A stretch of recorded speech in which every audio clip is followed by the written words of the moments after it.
There's a ship drifting somewhere in the ocean without a crew. The last time someone saw it was over 50 years ago.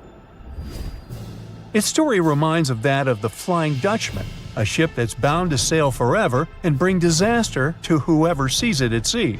At least the legend says so. Unlike the Flying Dutchman, the SS Bay Chimo was definitely real and built for a German company in Hamburg and began as an ordinary cargo ship. It was trading supplies between Hamburg and Sweden in the Baltic Sea starting from 1914. It had a strong steam engine and a hull made of steel. A few years later, it became British property. Then, in the 1920s, a Canadian company purchased it for around $18,000, a huge amount of money back then. The new owner, the Hudson's Bay Company, was actively using the ship for several years. They would often send it on voyages from its home port in Scotland to Siberia, Alaska, the Yukon, and the Northwest Territories. It also passed through the Panama Canal and even the Suez Canal, with fur pelts for sale on board.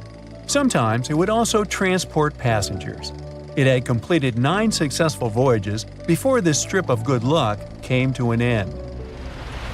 Starting from the 1930s, SS Bay Chimo would have trouble with ice and storms.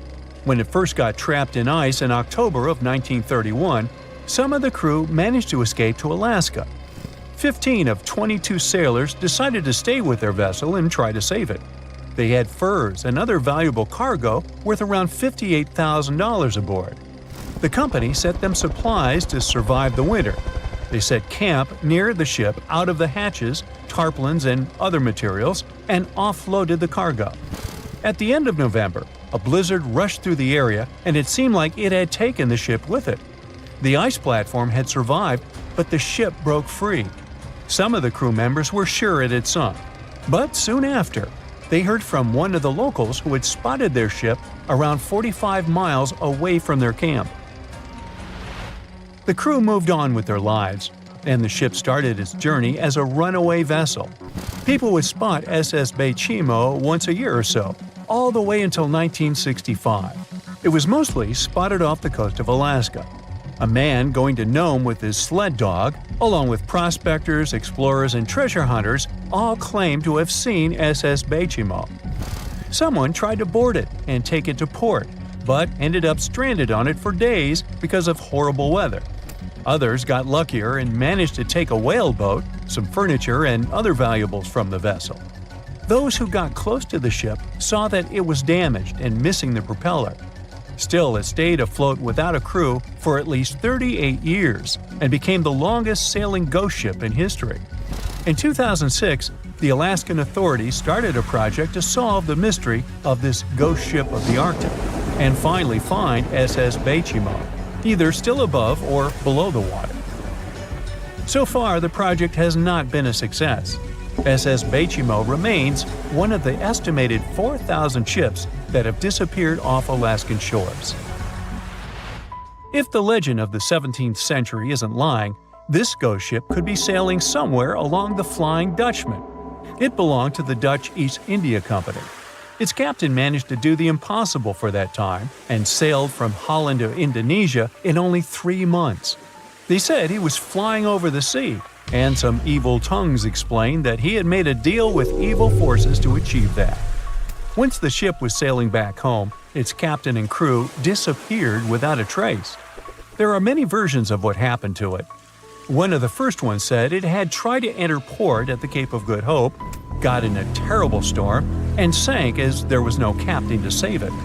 Another legend says the captain had refused to obey the skies to let the ship sink during the storm. A scary life form then struck the boat and the crew, and it was condemned to forever wander without rest. Many sailors claim to have spotted the Wandering Dutchman. The Duke of York, who was to become King of England, mentioned having seen it in Australian waters.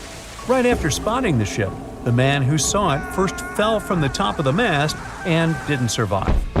There were more encounters with this legendary ship up to the middle of the 20th century. Ships would nearly collide with it as the Flying Dutchman jumped out of the blue. Scientists have a more logical explanation for this mystery: Fata Morgana, not to be confused with Hakuna Matata. Now, when you're out at sea on a hot day and the air is all wavy, it feels like when you look at the road on a scorching summer day. That's because of something called atmospheric refraction. When light passes through different layers of air with different temperatures and densities, it bends and twists. Sometimes, under certain conditions, this bending of light can create really bizarre optical illusions over the ocean, like sightings of the Flying Dutchman. The Fata Morgana phenomenon can make distant objects appear distorted, stretched, or even lifted above the horizon. So you can see a ship far away, but because of the way the light is bending, it will look like it's floating above the water or even disappearing and reappearing. A Fata Morgana is most commonly seen in polar regions, especially over large sheets of ice that have a uniform low temperature. But you can see it anywhere, even in deserts and over lakes on hot days.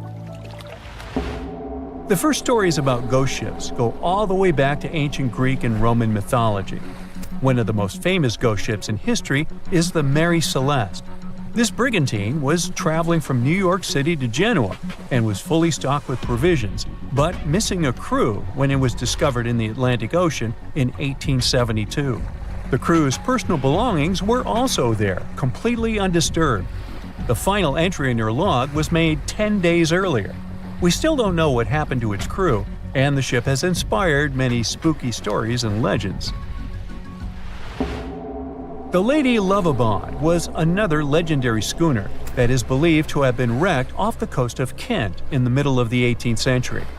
The story tells that the ship's captain, Simon Reed, had just got married and took his bride on board for a celebratory cruise, despite the superstition that it could bring bad luck.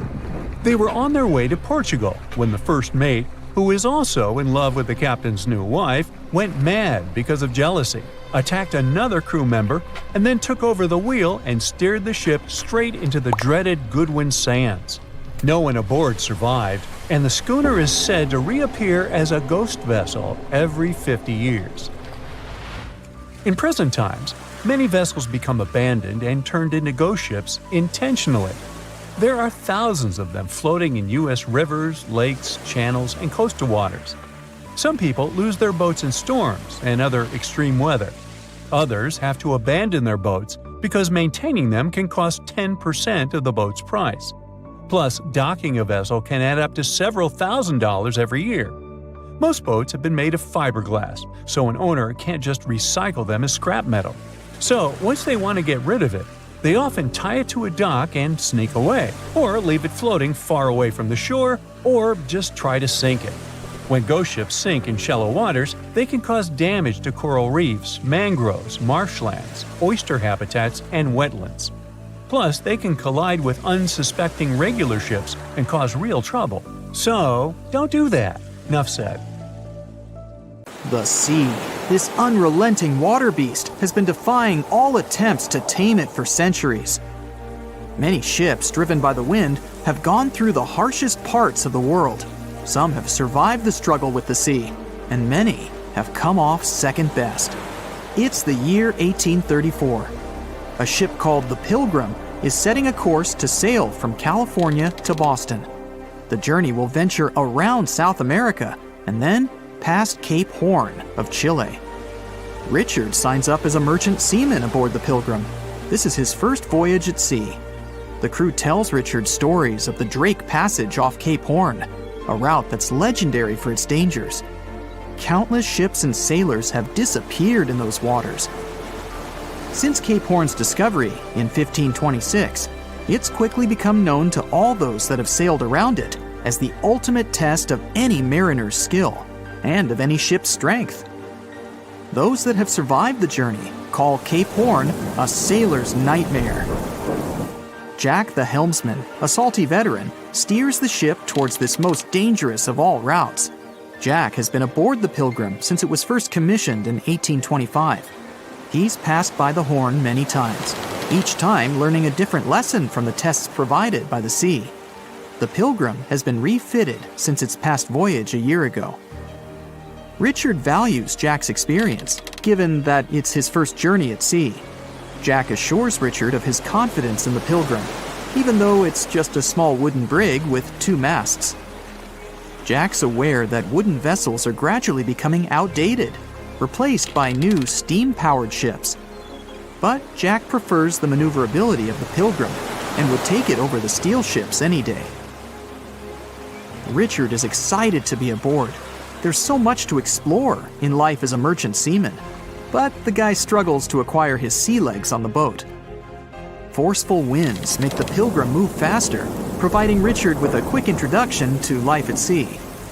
At the same time, nothing can prepare him for what is to be experienced at Cape Horn. It's the southernmost point of land before Antarctica. The gap between the icy continent and Cape Horn holds the infamous Drake Passage. Approximately 700 miles between Cape Horn and the Antarctic Peninsula. Strong winds provide an uninterrupted, steadfast journey toward the Horn. But, as Jack tells Richard, the winds are more concentrated at the Drake Passage. They create a funneling effect, becoming stronger and more unpredictable. Richard is unsure of what this might mean for the Pilgrim, but understands that there's no easier route to travel around South America. A few days pass. The Pilgrim sails by the many islands that make up the western coast of Chile. Although the sea has been relatively calm, Richard continues to deal with his lack of sea legs. His movements are still not very graceful. The constant, ever-swaying deck rises and falls, and Richard finds it hard to get used to the motion. Random large waves hit the Pilgrim from every angle. The ship is quickly approaching Cape Horn. Richard looks towards great thunderous black clouds in the distance. "Welcome to the Horn," Jack says, half laughing. A wry smile upon his face soon disappears. The man gets serious, knowing what awaits them all. Stronger winds start blowing the sails as the crew scrambles to hang onto the ropes. Richard desperately sets to adjust the aft sails, adjusting for the constant change in strong southerly winds. Jack holds firm at the helm, knowing the importance of his role. He's wary of the swell. It can build very quickly the further south they travel. It's crucial the Pilgrim doesn't venture too close to the Horn when they approach. The great darkness that was in the distance is now all around them, filling the sky in every direction. Blackened clouds throw rain and hail down at the crew as they try to resist the enraged weather. Jack is directed by the captain at the helm, changing the direction of the vessel. The temperature has dropped significantly. Barely keeping the water from his eyes, he turns toward the port side bow to provide his face a brief break from the torment of the wind. Looking out into the distance, the man sees the Horn standing alone, surrounded by mist. It's a haunting sight. He steers the Pilgrim along the face of the Horn, the distance getting shorter. The waves shrink in height since the depths become shallower. But these waves are much steeper, and their angle can cause more damage to the wooden vessel. Jack's unsure how much of these waves the Pilgrim can take before the hull is breached. Richard, still posted at the aft sails, watches the water and icebergs floating by. He's unsure how large they actually are, since they're mostly hidden underwater. But he knows to alert Jack if any get too close. Just one iceberg hitting the Pilgrim will be all that the hull can withstand. Dutifully, he watches over the side and into the distance. Icebergs aren't the only thing to look out for. Rogue waves are common in these seas as well. The connecting Antarctic and Pacific Oceans, mixed with stormy weather, form waves together. This creates much larger rogue waves. Such waves have been known to reach up to 100 feet tall. They can destroy most vessels in their path. It'll surely be the end of the Pilgrim if it comes across a rogue wave.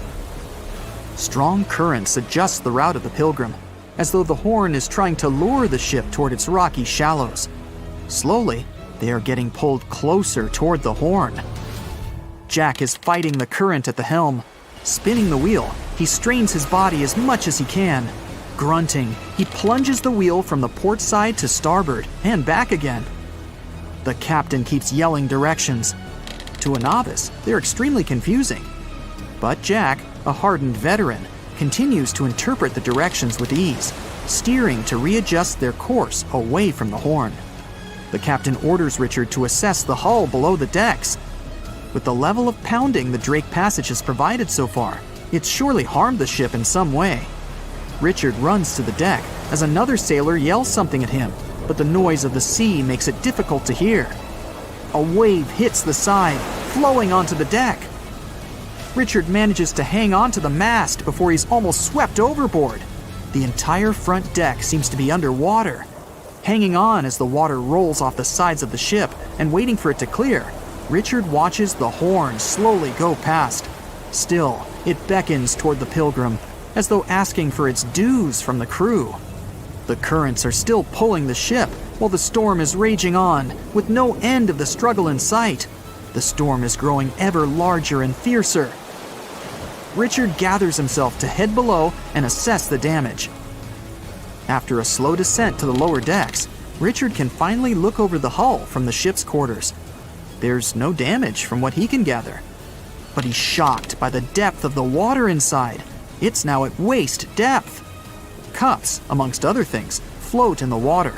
Even inside the ship, the guy can't escape the waves. Unable to make sense of it all, he stands frozen, listening to the almighty power of Mother Nature outside. The sea roars even more wildly, waves constantly thudding against the hull. It sounds like a somber drumbeat, a slow countdown to the demise of the Pilgrim. Richard forces himself back to the terrors of the above decks, grasping onto the rails to carefully walk the slippery stairs. He leaves the disturbing creaks of the wooden decks. They're soon replaced with the strained sounds of the ropes, the yells of other sailors, and the deafening roar of the sea crashing all around him. Jack is at the helm, focused on his role, still fighting the wind and the waves, even with the addition of ice and frost. It seems that the world around him has set its heart to distract the man from his duty, but Jack pushes on determinedly. For 9 days, the Pilgrim fights the constant changes in stormy weather, facing all kinds of obstacles, but the ship manages to make it through. As they leave the storm behind, the crew sets their course north for their final destination. The sight of the sun peeking through the dark clouds is the most relieving thing Richard has ever experienced. Unfortunately, Richard lost his rations at some stage during the storm. At sea, if your rations are lost, it's your own bad luck. Luckily, Jack is kind enough to share some of his. They said it was the most technologically advanced ship. They said it was unsinkable. And when it sank, they made a movie about it. These were the main reasons why the Titanic disaster became world famous. But unfortunately, this is not the only large-scale shipwreck. And sadly, there have been cases much worse than the tragedy of the Titanic. One of them occurred on April 27, 1865. The Sultana steamboat carried passengers and cargo daily between St. Louis and New Orleans. It was a pretty large wooden boat with 3 decks and was 260 feet long and 70 feet wide, almost twice the size of a basketball court. The ship could carry about 350 passengers, but on that unfortunate day, more than 2,000 people were on it. On April 23rd, she was making a routine voyage from New Orleans when it broke down. Something was wrong with the boiler, so the vessel docked in Vicksburg for repairs. At the port, the ship's captain, James Cass Mason, found out about an excellent opportunity to earn a lot of money. All he needed to do was to transfer a large group of former prisoners to the north. The captain agreed to do it, but the problem was that the boiler required a lot of time to repair. Mason was afraid that his competitors would take the job, so he decided to sail despite the malfunction the ship had. He patched up the holes in the boiler instead of a big repair and invited all the ex-prisoners on board. So, there was a broken boiler, an excess number of passengers, a lack of lifeboats, and not the best river conditions. Also, the captain refused to send the ex-prisoners to the hold, so they were all with ordinary passengers. There were strong chances for a shipwreck, but the greedy desire to earn more money was stronger. The Sultana went on a voyage and sailed up the river for 2 days. At this time, one of the biggest Mississippi floods in history began. The The river overflowed its shores because of the flood, with the water level rising several feet. All the trees on the shore disappeared, and only the tops were sticking out of the water. The ship sailed opposite this powerful current, making the boiler work too hard. On the evening of April 26th, the Sultana arrived in Memphis, Tennessee, and they loaded even more, 120 tons of sugar and 200 passengers. She got incredibly heavy. Around midnight, the ship continued its dangerous journey. The captain sailed to barges to load a shipment of coal. At 1 a.m., the vessel left the barge. At 2 a.m., the broken boiler, unable to withstand the load, suddenly exploded. The Sultana was just 7 miles north of Memphis. Few people survived that day. The problem was that passengers trying to escape from the fire jumped into a cold river with a strong current. The Sultana disaster is considered the most tragic shipwreck in the history of the United States. The exact number of those who didn't survive is still unknown.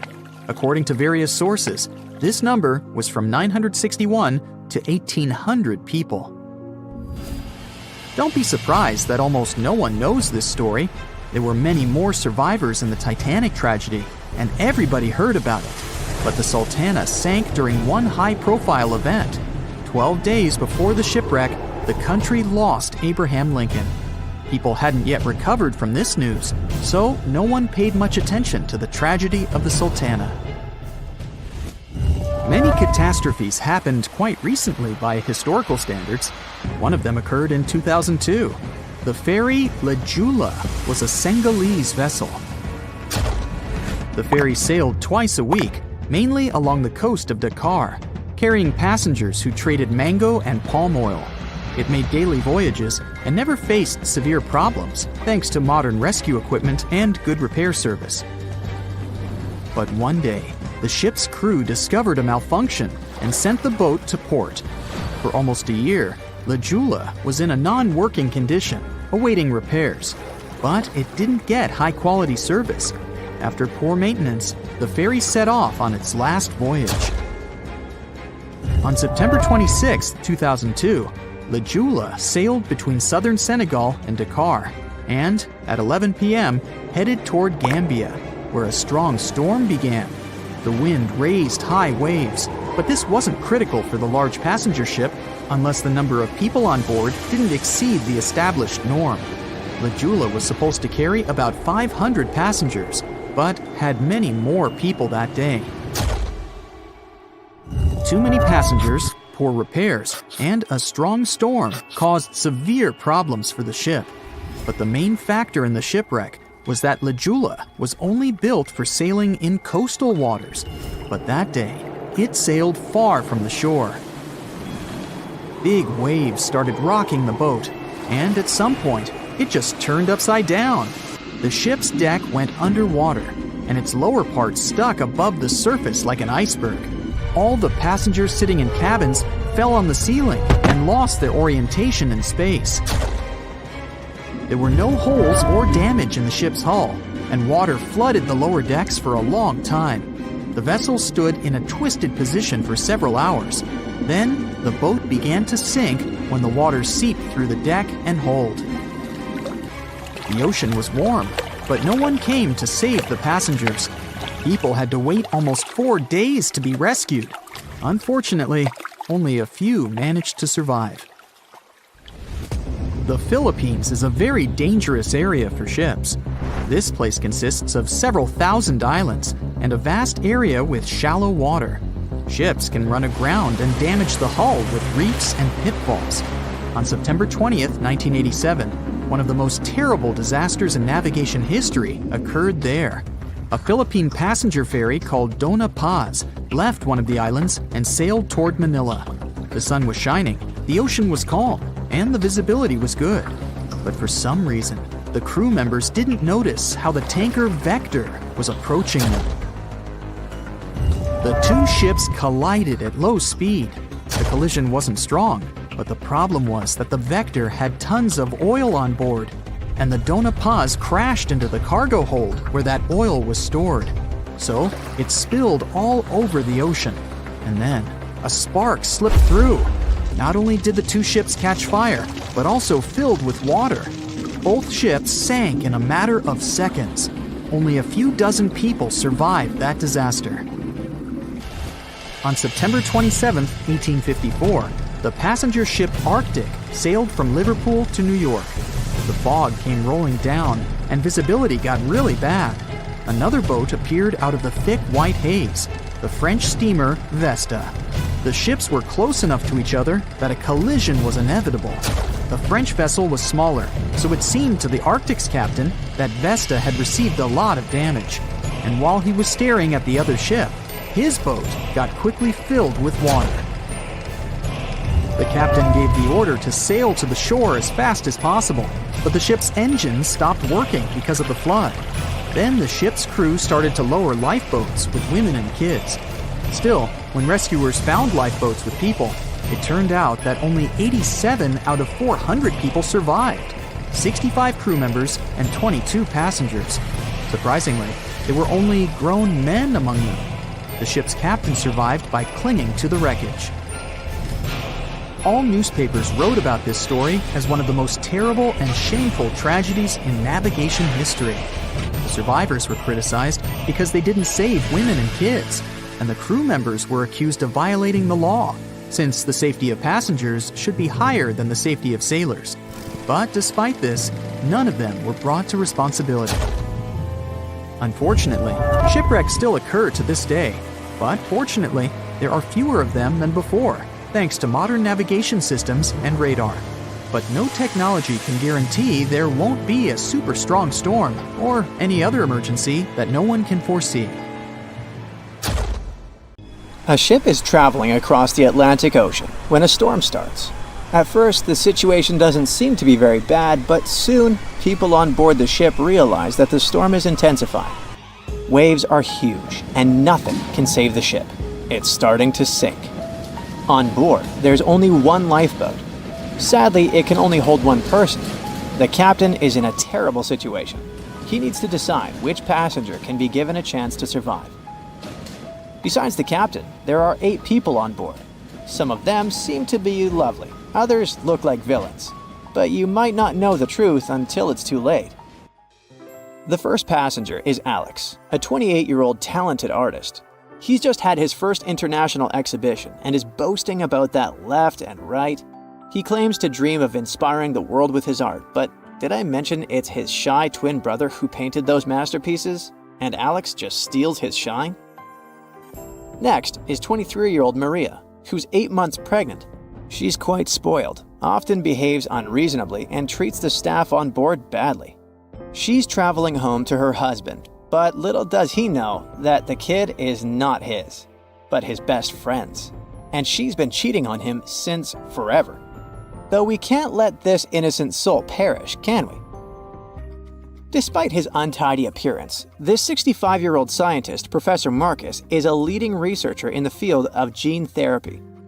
He's working on a breakthrough that could save millions of lives, but there are skeletons in his closet too. It's been 15 years since anyone saw his wife, Judith. Does Marcus's scientific progress have something to do with the mysterious disappearance of his wife? Dr. Anna is 34 years old. She's a surgeon who's saved hundreds of lives during natural disasters. She succeeded as a doctor, but failed as a parent. Her 3 daughters live with their dad and don't want to hear anything about their mother. 78-year-old Teresa is a widow whose family gave up on her because of her bad temper. She's traveling for the last time in her life to visit her late husband's grave. A little boy, Mark, is just 7 years old, but his unruly character has caused a lot of arguments between the other passengers. He's traveling alone since his parents are supposed to meet him on the shore. This brat's parents are too busy working, so he gets more and more uncontrollable. Who knows what he'll be capable of doing in 10 years or so? A robot android, Alpha 3, is also on board the ship. It has an artificial intelligence created to assist in expeditions. It can also control the ship in emergency cases. And the last passenger is Emily. This beautiful and charming woman is 30 years old.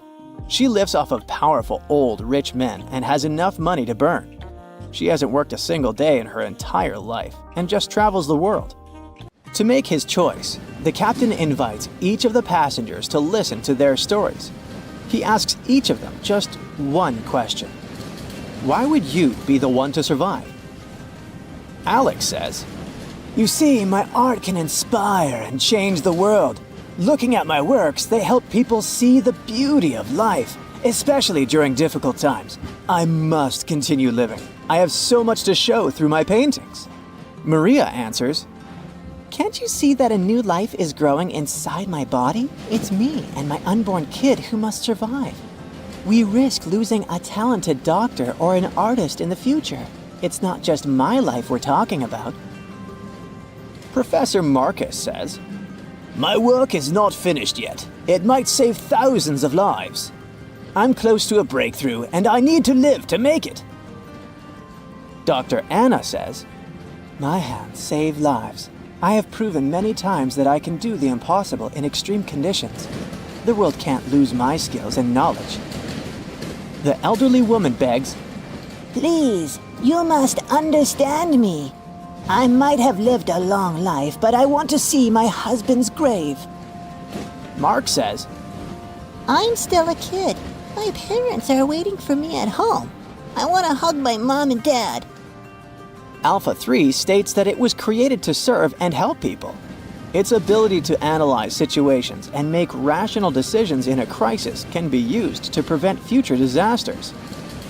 Emily admits, Look at me. Doesn't every person have their unique value? I'm young and beautiful, and I have a lot of potential. Surely you see it. the captain is desperate. How can he, a mere mortal, decide who should live and who he should take this chance away from? After pacing his cabin and hitting the walls with his fists, he decides to estimate passengers' value and see how useful they are. Alex, as a talented artist, can influence society through his art, providing inspiration for thousands of people who will see his masterpieces. But no one knows where his ego can bring him. Plus, remember who the real artist is. Saving Maria means saving her unborn child. But however cynical it may sound, the contribution of these two lives to the future of society is assumed, but not guaranteed. What if that child grows up to become a criminal? Professor Marcus can indeed provide significant benefits to society through his scientific research, but he isn't young. What if he doesn't live long enough to finish his work? Dr. Anna is a surgeon. She's already saved a lot of lives and will definitely continue to do so in the future. Her ability to provide immediate medical assistance in critical situations makes her one of the most valuable candidates for survival, since she can directly and regularly save lives. At the same time, she is a terrible mother, and it'll definitely influence the lives of her daughters. Teresa is living history and experience, but unfortunately, her ability to continue contributing to society is limited. In simple words, she's old, and we don't know how much time she has left. Mark is in a similar situation. He has the potential for a long and productive life, but his immediate contribution to society is limited. His survival is based on the potential for future contribution, which is difficult to estimate at the moment. Alpha 3 can provide valuable technical assistance and functional support, but as a robot, it does not add to human well-being directly. As for Emily, despite her beauty, her achievements are minimal. On the other hand, she's only dating wealthy and influential people, and thus has a lot of influence on society of her own. Now, from the perspective of how much profit each of the passengers can bring, saving Dr. Anna seems to be one of the most logical choices. Her knowledge and skills can save many lives in the future, which means the greatest good for the greatest number. But let's have a look at the captain's choice. In the end, after listening to all the passengers and pressed for time, the man decides to save Emily. Can you figure out why he's made such an unexpected choice? Write your answer in the comments below. You can also pause the video to think it over. Okay, I suppose you're ready for the answer to be revealed. You see, even though each passenger presented very compelling arguments for why they should be saved, the captain was particularly moved by Emily's charm and attractiveness. And even though there were more logical candidates in terms of utilitarianism and humanism, the captain succumbed to his personal feelings and preferences, which influenced his decision. This riddle illustrates that in real life, people often make choices based on their sympathies and preferences rather than logic or public benefit. This is because emotions and personal relationships can have a strong influence on our perception of situations and decision-making. Here's a real-life example. HR managers tend to choose candidates they like or share common interests with, and it doesn't matter that other candidates might have more suitable skills or experience. This phenomenon is known as the similarity effect. Now, I've got an important question for you. Which passenger would you save? Share your choice in the comments. But I'd like to remind you that there is no correct answer. The year was 1854, and the SS Arctic, the fastest passenger liner of its time, set out to cross the Atlantic. As it sailed through the misty veil, it slowly disappeared into the unknown. The Collins Line, an American shipping company, was started in 1818 and only began seriously trading in the transatlantic by 1835. Its steamships crossed the Atlantic from Liverpool to New York within just 10 days. Doesn't sound like a great speed today, I know, but back then, the same thing took other ships several weeks. Light on the water with their wooden hulls, powering through with a strong steam engine, those steamships were the favorite choice for many high-profile people. What could go wrong with such an advanced ship, they thought. This reminds me of some other ship everyone believed to be unsinkable. But anyway, back to the Collins Line. It grew to be a serious contender on transatlantic routes, with only one other competitor, the Cunard's Line. It was a British company also aiming to be the main force through the Arctic Passage. In 1835, the company received a new ship that traveled to Liverpool and came back to New York with the largest cargo ever at that time. From then, the Collins Line was steadily growing. It seemed like there would only be future successes for it. Unfortunately, their lavish ships became costly to run with the amount of coal used. Massive power along with weak wooden hulls meant they needed many repairs after each voyage. So, every trip ended up being expensive. But since the ships were safe and had a great reputation, people were willing to pay the price, and the company was definitely not in crisis. They had achieved something no one had managed to do before them. Like I told you, their ships crossed the Atlantic in a whopping 10 days, and Edward Collins, the owner, was very determined to maintain the pace. Their 5 ships easily outran the Cunard's Line of only 3. With this great praise, it provided more attention. Though the Cunard's ships were slower with their iron hulls, they believed there was still profit, regardless of how slowly they sailed. Among Collins' ships, the Arctic, the third of them to be launched, was the largest, reaching 284 feet long, with 2 side-lever steam engines, each with 1,000 horsepower. The paddle wheels made 16 revolutions a minute when at full speed. At the time of its launch, the press called it the most stupendous vessel ever constructed in the United States. But glamour and fame couldn't avoid what would come next. On the 27th of September, the Arctic was on its journey from Liverpool to New York, continuing a speed pace through the thick fog. It's possible that by that moment, after 4 years of record-breaking trips, the crew became overconfident with their sailing and the ship. Going only 50 miles from Newfoundland, they carelessly continued through the fog with no radio contact, sonar, or any other form of identifying objects, equipped only with Morse code. A smaller ship, the SS Vesta, which operated as a fishing vessel, often worked around Newfoundland. It was passing through the same path as the Arctic and crashed into its side. Shocked by the collision, the captain of the Arctic offered help to the much smaller Vesta. but it was soon clear that the damage that seemed minor on the Arctic was far worse. Beneath the waterline, a hole was letting water into the hull. The cost of the much faster wooden hull now seemed less valuable. They steered toward land, trying to plug the holes, but they weren't doing so well, and the seawater continued to pour in, filling up higher and pushing the ship down. And finally, once the engine room was full, it put out the boilers, taking away the massive power the Arctic was once legendary for. They moved slowly until coming to a complete stop. The ship continued to sink, and the order was to abandon it. At the time, maritime law allowed for the Arctic to carry only 6 lifeboats, only capable of saving 180 people. The crew and some of the passengers managed to push their way aboard and took most of the seats on those boats. Things were pretty wild, and everyone forgot about their manners, not letting the ladies and the youngest ones board first.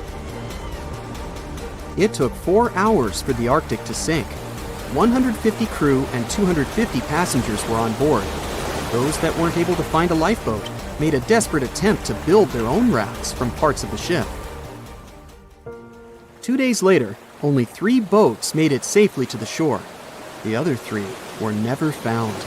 Believe it or not, the rescue party also saved some people that had been clinging to the wreckage for 2 days. Unlike the crew, the captain went down with the Arctic, but amazingly survived. He would be only one of 85 people that made it out of the 400 on board. When the news arrived 2 weeks later, the public responded with great sadness to the losses. Great anger soon followed towards the poor safety measures in the crew. The press published demands to change the laws for more lifeboats. It only made sense to have enough for every person on board a ship. But they ignored those requests. This neglect would lead to more disasters in the future. Enough lifeboats would only come into maritime law some 60 years later, after the disaster of the Titanic. Edward Cullen's wife and 2 children were also aboard the ship and didn't return. He was heartbroken, but didn't stop running his business. The Collins line still had a reputation to uphold, the biggest, fastest, and most luxurious on the Atlantic. Edward Collins would now build an even better ship than any other. It was named the Adriatic, and it was the largest ship in the world, 354 feet long. With 2 alternating steam engines that had never been built of this size. These steam engines at the time were at the height of engineering, though today you can only see them in models and toys. With the new addition of 2 masts, the Adriatic would also be able to sail if needed. Luckily, they made some lessons from the disaster of the Arctic. But before their new ship, the Adriatic, was built, another disaster had occurred. The sister ship of the Arctic had also sunk. They believe this second ship was desperate to stay in front of the Cunard's line and hit an iceberg somewhere during the race. This weird contest took the lives of 141 people. The desperation of Collins and his weakly built hulls pushed the company towards bankruptcy in 1858.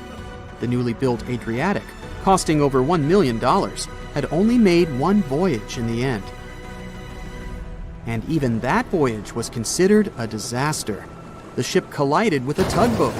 It still managed to finish its maiden voyage at a suitable time. After the company had gone bankrupt, they had to sell the ship for only $50,000. They removed the great giant engines, replacing them with only sails. Although it was once the greatest ship on the high seas, it was only 30 years later until it was abandoned, labeled irreparable, and anchored in a river. The other remaining ships were also sold and only used for parts. Edward Collins left the industry altogether, seeking work on dry land instead. As the Collins line was no longer in the mix, the Cunards would grow in strength. Without competition, they would win the Blue Riband for the next 30 years, and 180 years later, after producing hundreds of ships. They still have a constant presence on the seas, as they provide transatlantic crossings, world voyages, and leisure cruises. To this day, the Cunard Line is the only one to run ships between Europe and America, and it's great proof that it's not always the fastest that's the best. Ships and planes disappearing without a trace. Passengers never seen or heard from again. Reports of strange lights in the sky. No, these aren't scenes from an upcoming Hollywood blockbuster, but some of the strange occurrences reported for over a century in an area ominously dubbed the Graveyard of Lake Ontario, also referred to as Canada's Bermuda Triangle, or the Marysburg Vortex. It stretches across a portion of Lake Ontario from Kingston to Prince Edward County in Canada and down to Oswego, New York in the US. The tales about this area can be as chilling as the frigid lake water on which they took place. The most unsettling story involves the schooner called the Bavaria. It was 1889 and the ship was being towed across the lake. Rough waters severed the tow rope and the Bavaria floated away. Luckily, the schooner was later found safe and fully intact. But there was one thing missing: the crew! Not a single person was found on board. What makes the story even more bizarre is that the dinner table was set, a loaf of bread was discovered, freshly baked, and the captain's money and his papers were fully accounted for. There was even a pet canary happily chirping away as if nothing was amiss. What happened to the crew? We may never know. And this was not a unique incident. Just over a decade later, in 1900, 3 ships, the Annie Minnis, the Picton, and the Acacia, were sailing across the lake. But only 2 would make it to their final destination. The third one, the Picton, was speeding ahead of the others when it simply vanished. According to a cook on the Annie Minnis, we were well out into the lake and making good time when all of a sudden we saw the Picton's topsails coming off, and then her lower sails settled, and then, while we stood and watched, the Picton just disappeared. It's possible that the ship sank, as there was some wreckage later seen in the water, but the ship itself was never found, and none of its crew ever located. A few weeks later, a bottle with a note inside was discovered in Sackett's Harbor, New York. The note was from Captain Sidley of the Picton. "Have lashed Vesey to me with heaving line, so that we will be found together." Vesey was the captain's 12-year-old son. The note creates more questions than answers. If the witnesses were correct, the ship's disappearance was quite quick. When did Captain Sidley know he was in danger? Why not signal for help if he had any warning? And when did he have time to write a note, bottle it, and tie himself to his son? It truly is a mystery. And it was not just ships that ran afoul of the strange forces in the area. Planes also struggled to make it through in one piece. In 1975, Ron Scott flew out from the Picton Airport in his Cessna 172. As he entered the Marysburg Vortex, his plane banked to the side. For several seconds, he was unable to right the plane, but once he did, the same force banked him to the other side. Again, he was stuck there for a few seconds, unable to control his plane. A skilled pilot, he had never experienced anything like it before. He was certainly luckier than Royal Canadian Air Force pilot Barry Allen Newman. Newman was at the same spot back in 1952, when he lost control of his jet and crashed into the lake. To this day, his body has not been found. In total, over 270 ships and at least 40 planes have met a tragic end in this area. And adding to the mystery, sometimes people report a series of bright lights or orbs, or a dark ship hovering in the sky. These are even harder to explain. Witnesses willing to report them are adamant they are true. Sid Wells said he watched a strange shape like a multifaceted diamond slowly spinning in the sky, and then it just disappeared. Others claim to have seen it too. Of course, the Marysburg Vortex is just one of several places around the world known as vile vortices, a term coined by biologist and writer Ivan T. Sanderson. He discovered 12 other equally spaced areas on the surface of Earth where funny things happen. The best known of these, of course, is the dreaded Bermuda Triangle. Situated in the Atlantic Ocean between Bermuda, Florida, and Puerto Rico, it has been blamed for the disappearance of thousands of people. They went in, on boats or in planes, but they never came out. Even the explorer Christopher Columbus experienced the mystery of the Bermuda Triangle during his first voyage to America in 1492. He said the compasses pointed in the wrong direction, the sea levels seemed to change dramatically, and he even spotted strange lights in the sky. In 1918, the USS Cyclops, which was one of the US Navy's biggest fuel ships, disappeared there. Since the 309 crew members were declared lost at sea when the Cyclops vanished, it's seen as the largest loss of life in the history of the US Navy in a single incident. At the time, the weather was good. The one message sent that day from the ship indicated no issues or concerns, and a distress signal was never sent. A thorough naval investigation followed. Its conclusion? Many theories have been advanced, but none that satisfactorily accounts for the ship's disappearance.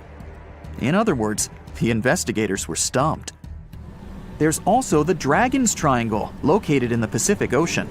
The most disturbing story involves a group of Japanese vessels that disappeared in the 1950s. When researchers were sent to investigate what happened, they too disappeared. In each case, it's impossible to truly know what occurred, and it's easy to get caught up in stories of giant sea monsters lurking beneath the waves. Who doesn't like a good scare? And Sanderson was willing to accept the possibility of such stories being true. He believed the vile vortices that he studied could be explained by anything from a wrinkle in the space-time continuum to magnetic abnormalities to underwater people. Of course, Sanderson was not only a huge fan of strange places, he also wrote about strange creatures like Bigfoot and the Loch Ness Monster. His skills as an impartial scientist are questionable, though. In 1948, he claimed that some three-toed footprints found at Clearwater Beach in Florida were proof of 15-foot-tall penguins, arguing that they were impossible to fake. In 1988, Tony Singerini revealed that he and his friend, attaching some cast-iron feet to his high-top sneakers, were behind the giant penguin hoax. So maybe Sanderson isn't the most reliable source after all, but there are also some very compelling and wholly natural explanations. Let's look specifically at the Marysburg Vortex. It's entirely possible that ships like the Bavaria and the Picton were done in by a mix of bad luck and bad weather. Unsettled weather is certainly not uncommon on Lake Ontario, and flash storms on the open water can prove dangerous to the most skilled sailor. And even today, with advances in weather forecasting, we get it wrong all the time. Back then, there was no way to predict that a storm was just around the corner. And the weather was just one issue. Historian Mark Seguin said that the area was always known to be dangerous, as the lakebed quickly becomes shallow along the eastern shore. There are also small rocky islands and shoals scattered throughout the area, making sailing a risky venture, especially for larger vessels or those weighed down by heavy cargo. By the mid-20th century, modern weather forecasting and improved shipbuilding alleviated most of the hazards of the Great Lakes shipping, resulting in fewer losses. The last major shipwreck in any of the Great Lakes was that of the SS Edmund Fitzgerald, which sank off the coast of Lake Superior in 1975, with 29 crew members going down with it. It seems the vortex is no match for human progress. And as for lights or images in the sky, in most cases, it's the result of an interesting phenomenon called thermal or temperature inversion. When this happens, a layer of warm air becomes trapped under cold air. This can result in mirages or reflections. So, a light on the ground that is miles away can be reflected in the sky, giving the impression of a flying object. Other parts of the mystery may be solved with a little time. Lake Ontario's freshwater and frigid temperatures help preserve the ships and planes that came to rest there. As divers and researchers continue to explore the area, maybe we'll finally learn the fate of the Bavaria, the Picton, Captain Sidley, and his son. It's 2018. You get up early in the morning to go ashore and catch some fish. You come to the spot you were yesterday, throw the hook into the sea, and wait. The float is twitching. You've caught some fish, but hey, hello? Why aren't you doing anything? Right now, you don't care about the fish. You're looking at something in the distance. You open your mouth in surprise since you see a huge ship stuck on a shoal. It wasn't here yesterday, so it got here at night. Okay, it'll probably sail away sooner or later. You fish for a few more hours. During this time, You observe the ship and notice no movement there. Is it empty? Boats and the Coastal Service are sailing from the shore to the vessel. You decide to check it out too. You get in your old boat and go there. The mist descends to the water, making the ship look creepy. The colossal vessel is rusty and empty. But where is the whole crew? And how did it get there? The Coast Guard comes on board. They search the hold, the cabins, and the upper deck. There's someone's stuff, some remnants of food supplies, notebooks, and clothes. Everything suggests the crew has disappeared for some reason. Fishers who noticed the vessel first didn't see anyone coming down from the board. No radio signals were sent to the port, and no one reported about the ship. It appeared here from nowhere. The only chance to get any information is to look at the number and name of the vessel. This is Sam Ratulangi, PB 1600.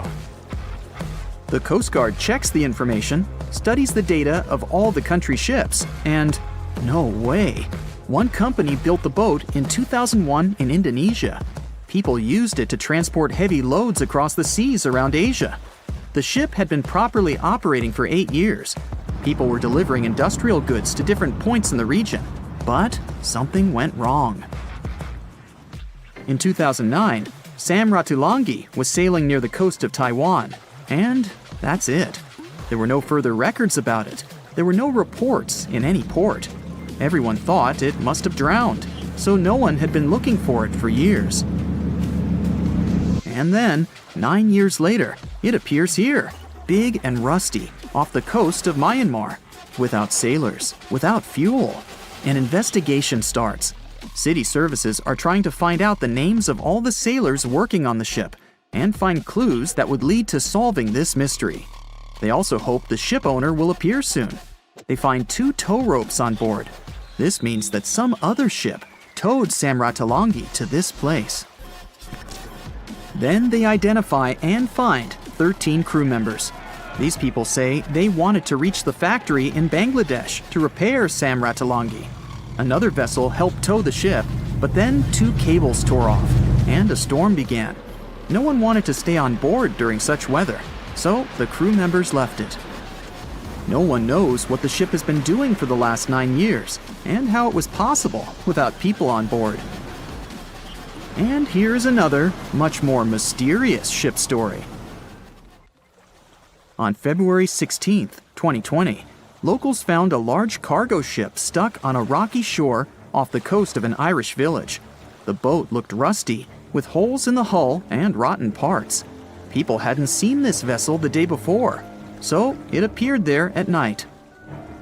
The last time people saw the Alta cargo ship was a few months earlier, thousands of miles off the coast of Ireland. That day, the Alta was sailing in the waters of the Atlantic Ocean. Another ship, the MS Protector, noticed it. MS Protector crew members tried to contact the ship, but received no response. The people on board realized that they were facing an empty vessel. And then, 5 months later, it appeared near the coast of Ireland. There are more questions than answers in this story, but we managed to find something out. In 2015, the Alta appeared and disappeared from the radar several times. Any ship has an internal tracking system, so people can track its route using satellites. But Alta crew members often disabled this system. Perhaps they were engaged in some illegal activity. Anyway, in 2017, the ship often sailed between the ports of Greek islands. Then, the tracking signal disappeared and appeared only 10 months later, off the coast of North Africa. During this time, the ship changed several flags. In September 2018, the Alta was southeast of Bermuda and headed for Haiti. Then, the crew started facing problems. First, the main engine failed right in the middle of the Atlantic Ocean. The ship began to drift. Several days passed, but the crew members weren't able to repair it. They began to run out of food and water supplies. The situation got even worse when they found out that a hurricane was approaching the place. Fortunately, they managed to contact the U.S. Coast Guard. A helicopter flew to the Alta on October 2nd to bring them some supplies. There was enough food for several days. Then, a rescue boat sailed to the ship. It evacuated all the sailors and delivered them to Puerto Rico before the hurricane. The Alta had to drift alone in the ocean. After a while, another ship approached the Alta to tow it to the shores of Guyana. But at this moment, everything went wrong. Someone stole the boat, disabled the tracking system, and sailed away in an unknown direction. After almost a year, the MS Protector found the empty Alta in the waters of the Atlantic Ocean. And then, 9 months later, the ship without a crew sailed to the shores of Ireland. How did it manage to travel across the Atlantic and get to the coast of Ireland? It's still a mystery. Maybe it was just luck. No one else saw the ship all this time. It was just covering huge distances, surviving storms. Who's the captain? What happened to the thieves? Who owns the ship now? One day, someone called the village administration and introduced themselves as the vessel owner. But that unknown person didn't provide any evidence. They found several barrels of oil on the ship, which they took away by helicopter. The Alta was rusting. Corrosion of metal could damage the environment. The vessel had no commercial value, yet it would have taken millions to get rid of it. There were 3 options for what to do: leave the ship where it was, tow it into the sea and let it sink, or disassemble it for scrap. But nature had its own plans. Storms and strong waves split the hull into 2 parts. The Alta was drifting without a crew in the waters of the Atlantic Ocean for about 2 years. But this is nothing compared to a ship that was traveling for 38 years. The record belongs to the SS Bechimo. It was a merchant vessel owned by some trading company. In 1931, the ship found itself on the ice off the coast of Alaska. Its movement slowed down. A thick layer of ice blocked the ship, and a strong storm only made the situation worse. The blizzard was so intense that the crew members couldn't see anything but a white veil in front of their eyes. Sailing any further was impossible. The team had to wait for the storm to end. They waited for a day, 2, 3 days. A week had passed, but the snowstorm was only getting stronger. Then, one day, it grew weaker. The crew members split into 2 teams. The first team went to the nearest city. The second group, along with the captain, stayed on board. They set up camp next to the ship and waited for the blizzard, which had started again, to end. There was 0 visibility. And finally, one day, the storm was over. Great! And now, wait a minute. But where is the ship? The SS Bechimo just disappeared during the blizzard. The captain was sure that the ship had sunk, so he left along with the crew. Then, a week later, they saw the vessel drifting near the area where they had lost it. The hull was damaged so severely that it was unsafe to sail on it. Repairing the ship would be pointless and expensive, so the captain decided to abandon it. He was sure that it would go underwater sooner or later, but it stayed afloat for the next few days, the next few months, and a few years. People had reported seeing it at various points along the coast of Alaska for 38 years. The last record of the SS Bechimo is dated 1969. Those who saw it claimed the ship was completely frozen, almost merged with the ice. Some people planned to start an expedition to find the ship, but all attempts were unsuccessful. The vessel is probably lying somewhere on the deep sea floor. The Bermuda Triangle is one of the most heavily traveled shipping routes in the world. Some skeptics believe that this fact solves the Bermuda Triangle mystery. Statistically, the busier the area, the higher the frequency of accidents and disappearances. While this makes sense, it's not the frequency of disappearances that's responsible for the mystery of the Bermuda Triangle. It's the lack of explanation or wreckage found. On his very first voyage to the New World in 1492, Christopher Columbus sailed through the Bermuda Triangle. Columbus reported that one night, when he was on the deck of the ship, he noticed a giant light appear in the distance, unlike anything he'd ever seen before.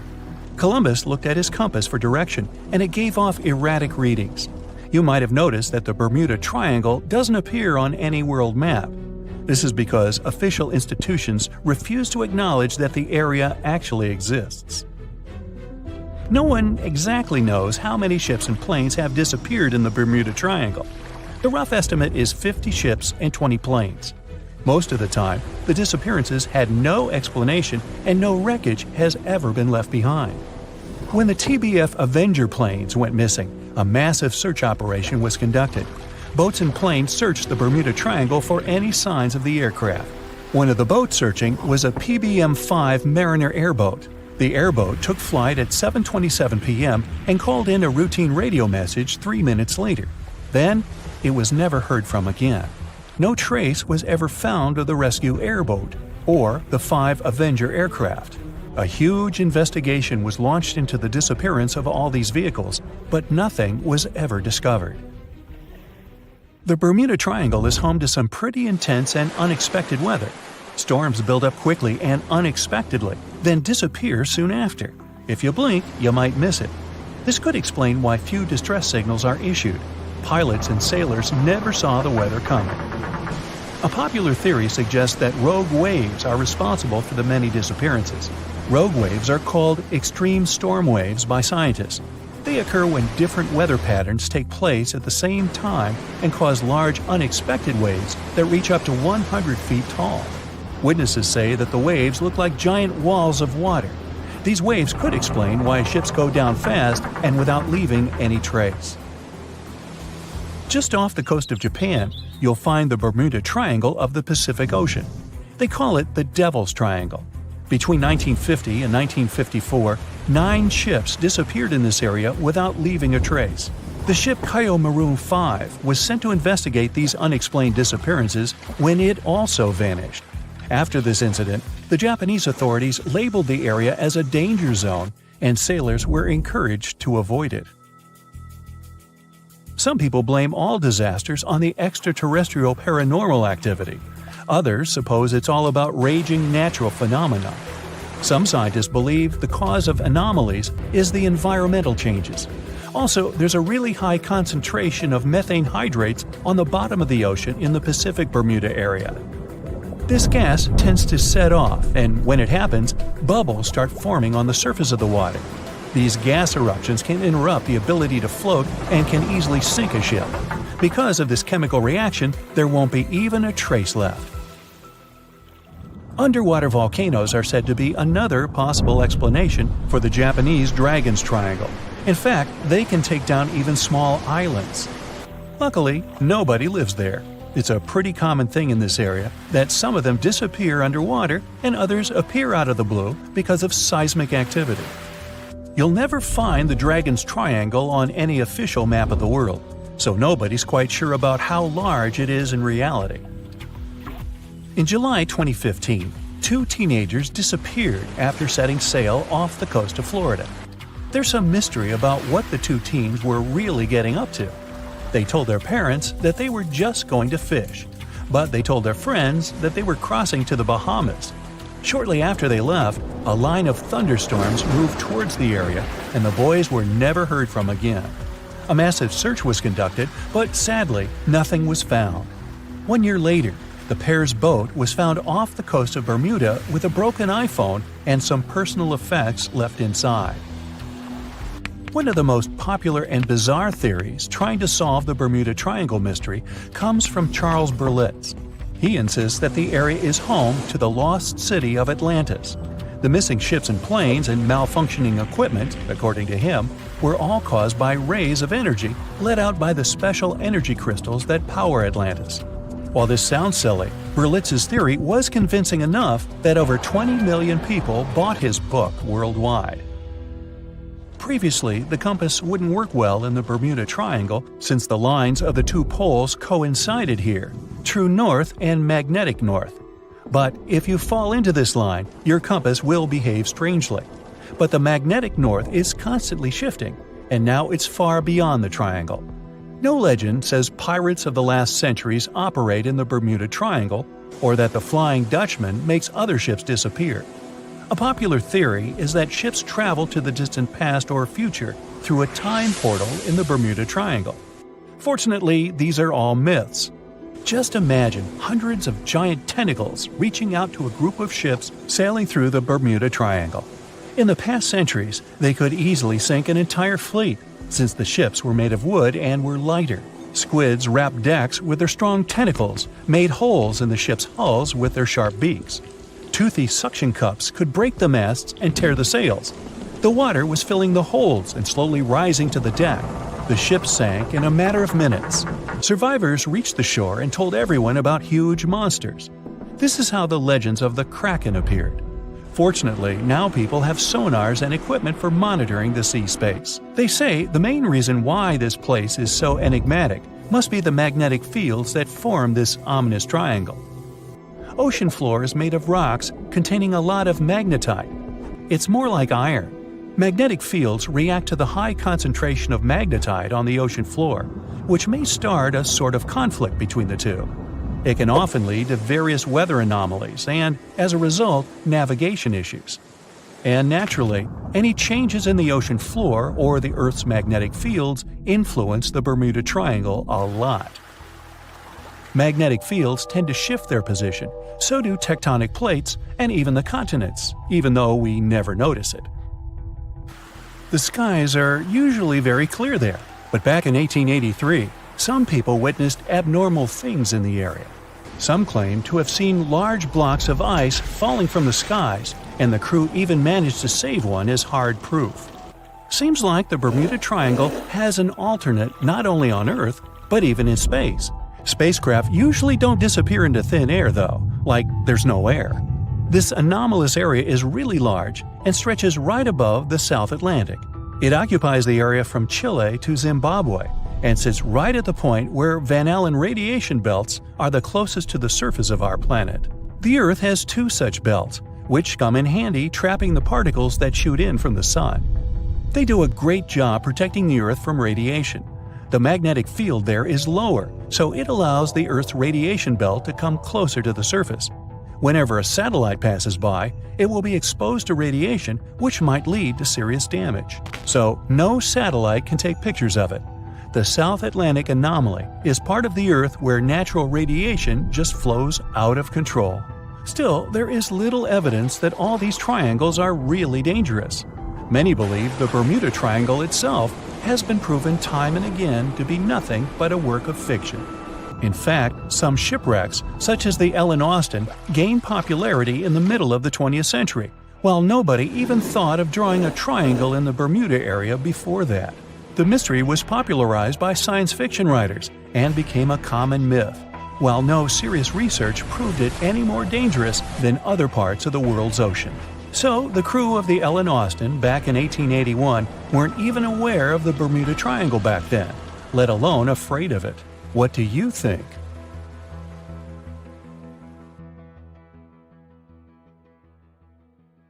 It has recently become a popular location for many tourists looking for the perfect place to get away from it all.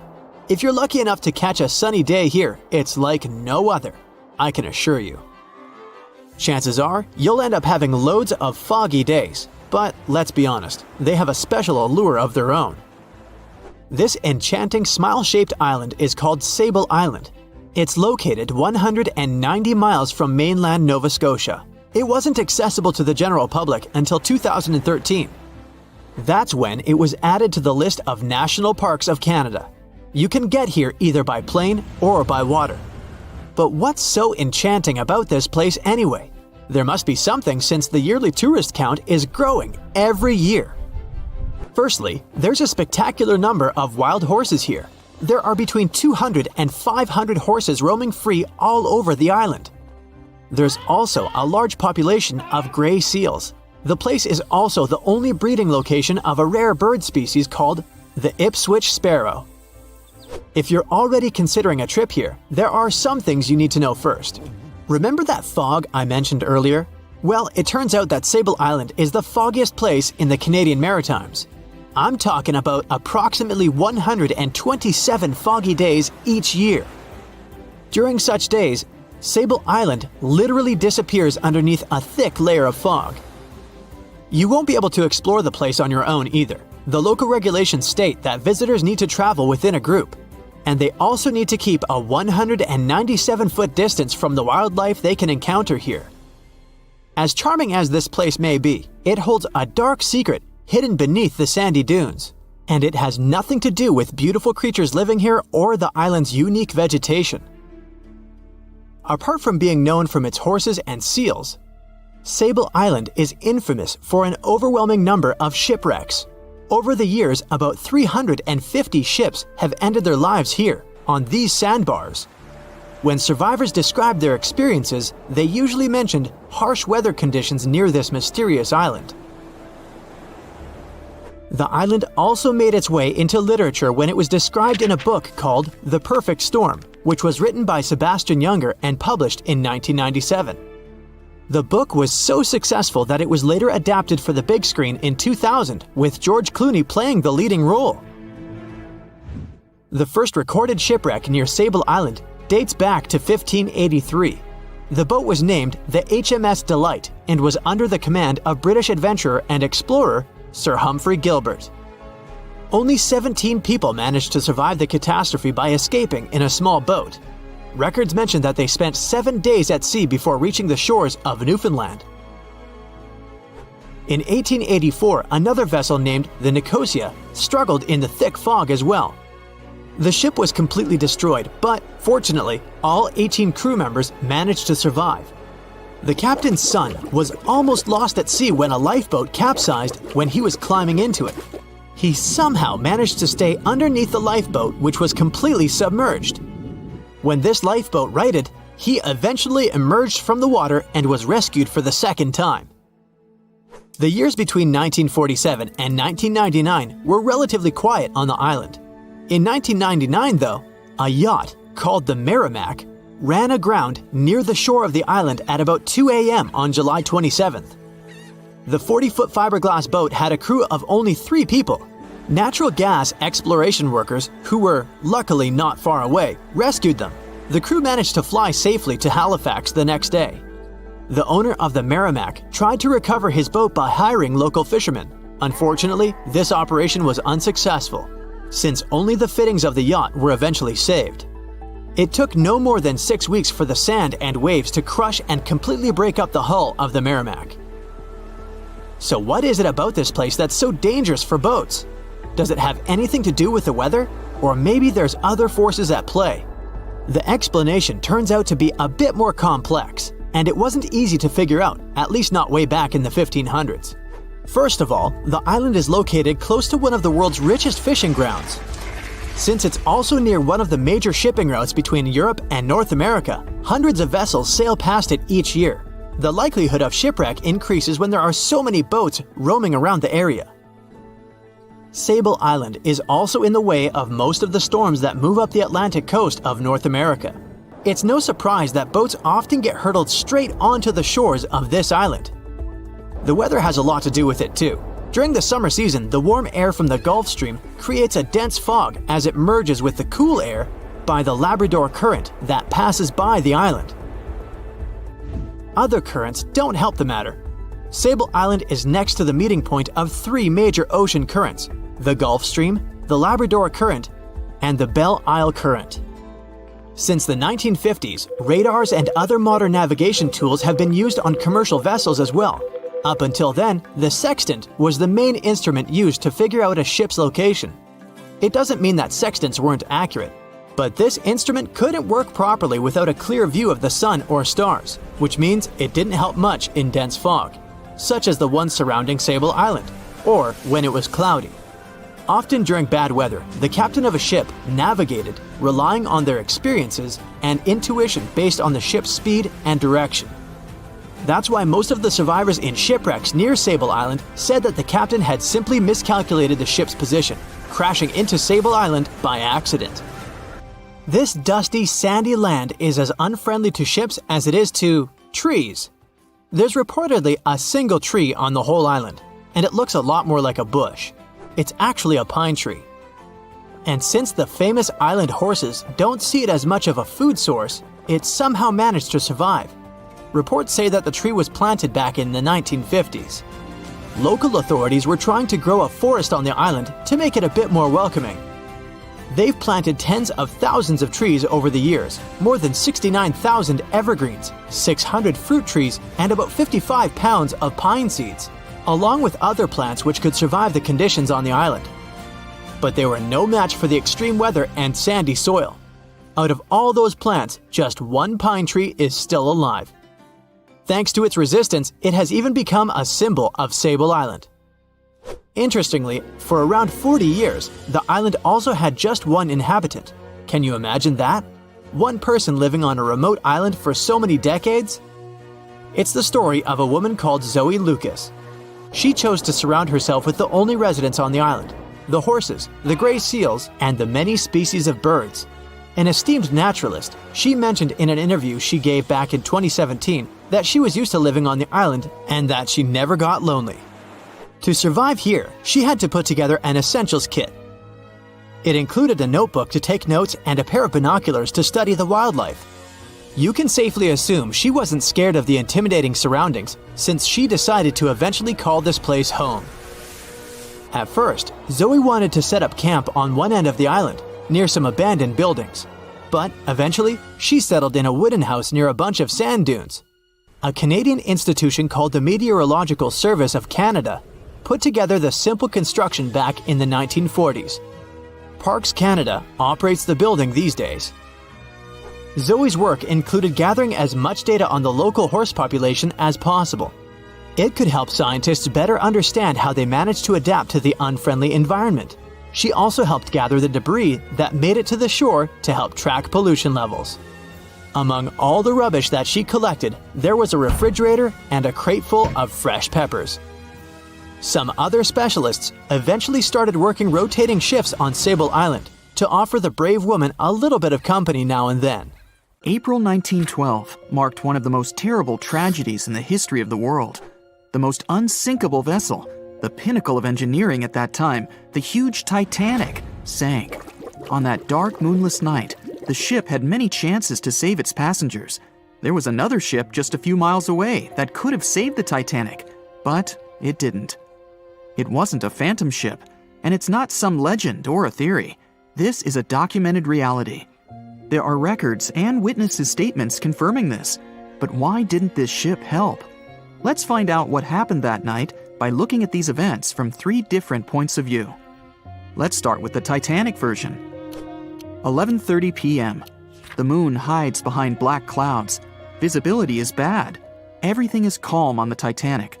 Under the captain's guidance, the communications operator stays in touch with the mainland through the radio. At this moment, some stranger breaks into the frequency, interrupting the operator's communication. It's unclear what this strange man wants and what he's talking about. The operator doesn't try to figure it out. He shouts at the guy, demanding him to disconnect. The connection is interrupted. At 11:40 p.m., the Titanic crashes into an iceberg. The ice breaks the hull. Water begins to flood the lower decks. Nobody is panicking yet. 20 minutes later, at midnight, the ship's crew sends a distress signal through the radio frequency. Few people understand how bad the situation really is. After 20 minutes, at 12:20 a.m., they start lowering lifeboats with passengers. At 12:25 a.m., they receive a response to the distress signal. This is RMS Carpathia.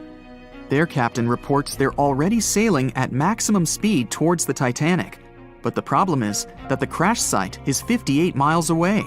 This means Carpathia will only be here in 4 hours. At 12:45 a.m., the sinking ship's crew release rockets into the air. These flares are one of the main reasons for the terrible fate of many passengers, but more on that later. 90 minutes later, the Titanic's deck breaks and the ship dives underwater. At 4:10 a.m., the Carpathia finally arrives at the shipwreck location. The crew members make heroic efforts to save all the people. They take 705 survivors on board. At this moment, another ship appears. It's SS Californian. The Carpathia sails towards the New York coast with all the people. The Californian floats in search of passengers and finds nothing but wreckage. The ship was only a few miles away while the Titanic sank into the icy water. The Californian could have saved these people, but did nothing. Its captain, Stanley Lord, made one of the most terrible acts that a sailor can allow. He didn't help a sinking ship. When the world found out about all this, they detested Captain Lord. They couldn't bring charges against him, and the trial didn't punish him. But his career was ruined entirely, as no other ship company would hire him. Despite this, he never confessed he had been guilty. Before he passed away, the captain said it hadn't been his fault.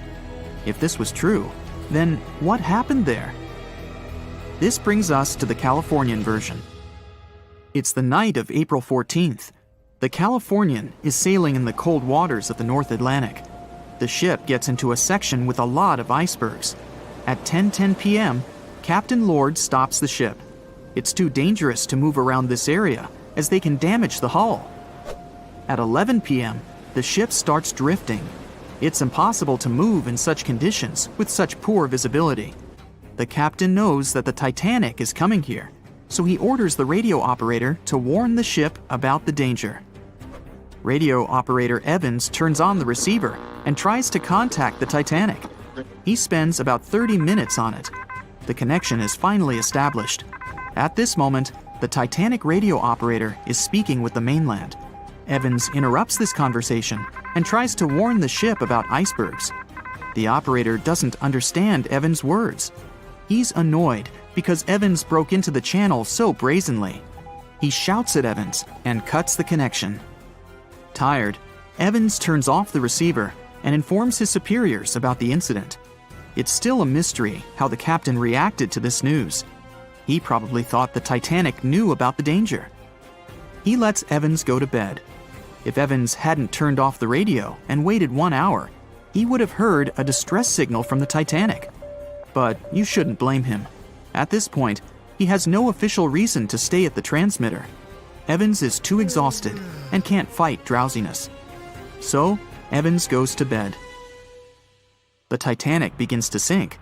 Its captain sends a distress signal. The operator on board the Carpathia catches it, but the Californian doesn't, since the receiver is turned off. Captain Lord can't sleep. He feels that something is wrong. Meanwhile, the Titanic is rapidly sinking under the water. The captain gives the order to launch rockets into the air. And here is where one of the critical mistakes takes place. They release warning lights, but they are not red. The crew forgot to take red rockets on board for some reason, so they lit up the sky with a bright white light. If you need to send a distress signal, you need to release red lights. Captain Lord sees these lights, but doesn't perceive them as a cry for help. It can't be that there are no standard red rockets on such a massive ship as the Titanic. But, unfortunately, it can. Captain Lord thinks the Titanic is sailing away. Perhaps there is some unknown reason behind those white lights, but he doesn't really know.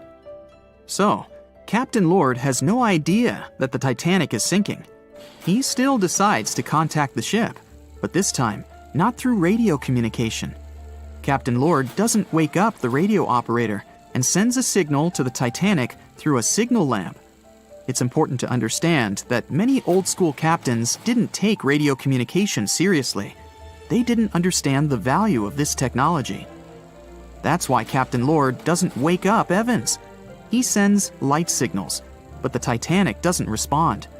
Many survivors later mentioned seeing the flashing lights of the Californian, but there was nothing they could have done. The ship's crew doesn't hear their cries for help. At 2:20 a.m., the Titanic completely goes underwater. A little more than 2 hours later, radio operator Evans wakes up and turns the transmitter on. He hears many rescuers talking about the sunken ship. Evans understands everything. He reports this to the captain. At that moment, the Californian immediately heads to the wreck site. They meet Carpathia there. With the survivors on board, it sails towards New York. The Californian stays sailing and looking for people. They find nothing but wreckage. The Californian returns to the mainland. The news about the ship that could have saved the Titanic is spreading all over the country. The trial begins. Captain Stanley Lord and the crew tell their version. They say their ship had been standing still. Many people don't believe them, and some of the surviving passengers claim to have seen the Californian sailing by. Still, the judge declares them innocent. 1962. Captain Stanley Lord is a very old man. He calls a notary to confess something. The captain makes his last remark about this case. He swears he's not guilty. But if it wasn't the Californian sailing past the Titanic at that moment, then what? The Samson theory could answer that question for us. The sealing ship Samson is sailing in the cold waters of the North Atlantic. The crew aren't sleeping. They carefully study the surroundings, but not because they're afraid of icebergs. They're scared of meeting with the U.S. Coast Guard. The Samson ship's crew catch seals, which is illegal. At 12:45 a.m., Samson's captain sees white signal rockets. The team is sure it's the Coast Guard. They turn off the lights and sail away. It's dark, so they don't notice the sinking Titanic. They return to the coast of Iceland and hear about the disaster. They realize they have abandoned the drowning passengers. The nephew of one of Samson's crew members reads about this story in his uncle's diary. The nephew asks for permission to publish these recordings. All the people realize that Captain Lord wasn't guilty, but unfortunately, he didn't live to see this moment. Actually, it's still unknown who is guilty in this story. 2 ships were nearby the Titanic. Their captains were adequate people. They would have helped save all the passengers. Their fault was that they couldn't understand what the Titanic wanted on that dark night. Someone forgot to put red flares in the box. This small but fatal detail was one of the leading causes of the tragedy. They say nothing is ever lost, and it's true. Let's discover ships frozen in time. The first one is truly fascinating. Here, the Antikythera shipwreck. It's a Greek trading ship from the 1st century BCE. It's located on the east side of the Greek island of Antikythera and at the merging point of the Aegean and Mediterranean seas. Around 2,000 years later, in 1900, a group of Greek sponge divers discovered the wreck. They were going to Tunisia, yet they were forced to find shelter from a storm on a nearby island. Since they couldn't go anywhere due to the storm, they decided to look for sponges until the weather got calmer. One of the divers discovered the shipwreck at depths of around 130 feet. Imagine someone going for a sponge hunt, but getting out to the surface with archaeological treasures. The captain of the sponge boat talked to the Greek officials about what they had found. The officials sent 2 ships to the wreckage. The salvage operation was successful, and discoveries are now in Greece's National Archaeological Museum in Athens. The findings included 3 life-sized marble horses, jewelry, coins, and hundreds of works of art, including a 7-foot-tall Colossus statue of Hercules. Among these treasures, Antikythera ephebe, a bronze statue of a young man, caught more attention. Because the ephebe doesn't comply with any familiar iconographic model, and there are no known copies of his type, he held a spherical object in his hand. Scholars have different theories of who that person could be, but they are not in a consensus yet. More than 70 years later, Jacques-Yves Cousteau and his team went to the area and recovered hundreds more artifacts and the remains of 4 people. Interestingly, they discovered a complex set of interlocking gears, capable of predicting the movement of the sun, moon, and several planets. The mechanism can also show the times of solar and lunar eclipses years into the future. Think of this Antikythera mechanism as an early computer calendar. To plan significant events like agricultural activities, religious rituals, and Olympic Games. These artifacts found in the Antikythera wreckage are some of the most important findings in modern archaeology. Just the Antikythera mechanism itself has changed our perception of the limits of ancient technology. The mechanism has a sophisticated design and was made over 1,000 years ago. After all these amazing discoveries, experts believe that the wreckage site has remained largely unexplored, and is mostly because of its location and the landscape of the seafloor on which the ship rests. The wreck is too deep for scuba divers but too shallow to use something like a submersible. A survey made on the seafloor in 2012 showed evidence of a second wreck about 800 feet to the south. It's clear that this area has a lot to offer humanity. What would happen if those sponge hunters didn't go to the area? Scientists found a shipwreck in Antarctica at the bottom of the Weddell Sea 107 years after it sank. The name of the ship was Endurance, and it was the lost vessel of Antarctic explorer Sir Ernest Shackleton. Scientists who laid eyes on it decades later say it is among the greatest undiscovered shipwrecks ever. That is why they filmed the whole discovery. The video shows the remains of the Endurance and proves it is still in remarkable condition. It has been sitting in 10,000 feet of water for over a century, yet it looks like it sank very recently. So the story goes like this. The ship was crushed by ice and sank in 1915. Shackleton and his crewmates had to escape by themselves in small lifeboats. From then on, it was all about survival. Shackleton imagined to get his crew to safety, then the ship sank. Yes, this is a pretty impressive story, but why did scientists prize this ship? Firstly, Shackleton's Imperial Trans-Antarctic Expedition sailed to make the first land crossing of Antarctica. Yes, the crew was trapped in ice, but the intention was important. Secondly, it's about the challenge itself of finding the shipwreck. The Weddell Sea is almost always covered in thick sea ice. You know, the same ice that made the Endurance sink. Getting near the presumed sinking location is super hard, let alone being able to conduct research. Experts of the modern expedition team foresaw the time when the lowest extent of Antarctic sea ice would come using satellite images. They realized that the weather was in their favor to start an expedition. Dr. John Shears said that they have successfully completed the world's most difficult shipwreck search, fighting against constantly shifting sea ice, blizzards, and temperatures decreasing to -0.4 degrees Fahrenheit. Yeesh, I can't imagine the worst conditions in Antarctica if these conditions are in their favor. Lastly, look at this. It's timbers. They're very much intact. Plus, you can read the ship's name. It's still visible. Marine archaeologist Menson Bound says that this is the finest wooden shipwreck he has ever discovered. He has 50 years of career experience, so I believe the guy. So how come the wood is not rotten? Dr. Michelle Taylor, a deep-sea polar biologist, said that there has been little wood deterioration because the wood-munching animals are not in this forest-free region of Antarctica. Workers of a coal mine in East Serbia discovered 3 shipwrecks that had been there for at least 1,300 years. The largest shipwreck is an ancient Roman fleet. It's around 50 feet long with a flat bottom. It's estimated that the ship could carry a crew of 30 to 35 people. Looking at its hull, you can see the marks of repairs. Wow, this one had a lengthy career. You know, it gives us insight into more than 1,000 years ago. The 2 smaller vessels, on the other hand, match descriptions of boats used by Slavic groups to attack the Roman frontier. These 2 have been discovered under mud and clay in an ancient riverbed. Apparently, in those times, there was a Roman base in a place called Viminacium City. Interestingly, Viminacium was a provincial capital with an estimated 40,000 inhabitants in the 4th century CE. For comparison, it was even larger than Pompeii. The Kostelach coal mine is a center of hidden gems. Archaeologists had found evidence of ancient human and animal activity here before. For instance, in 2012, experts found bones of at least 5 woolly mammoths, which went extinct about 10,000 years ago. Canadian archaeologists found a ship 150 years after it went missing in the Canadian Arctic waters.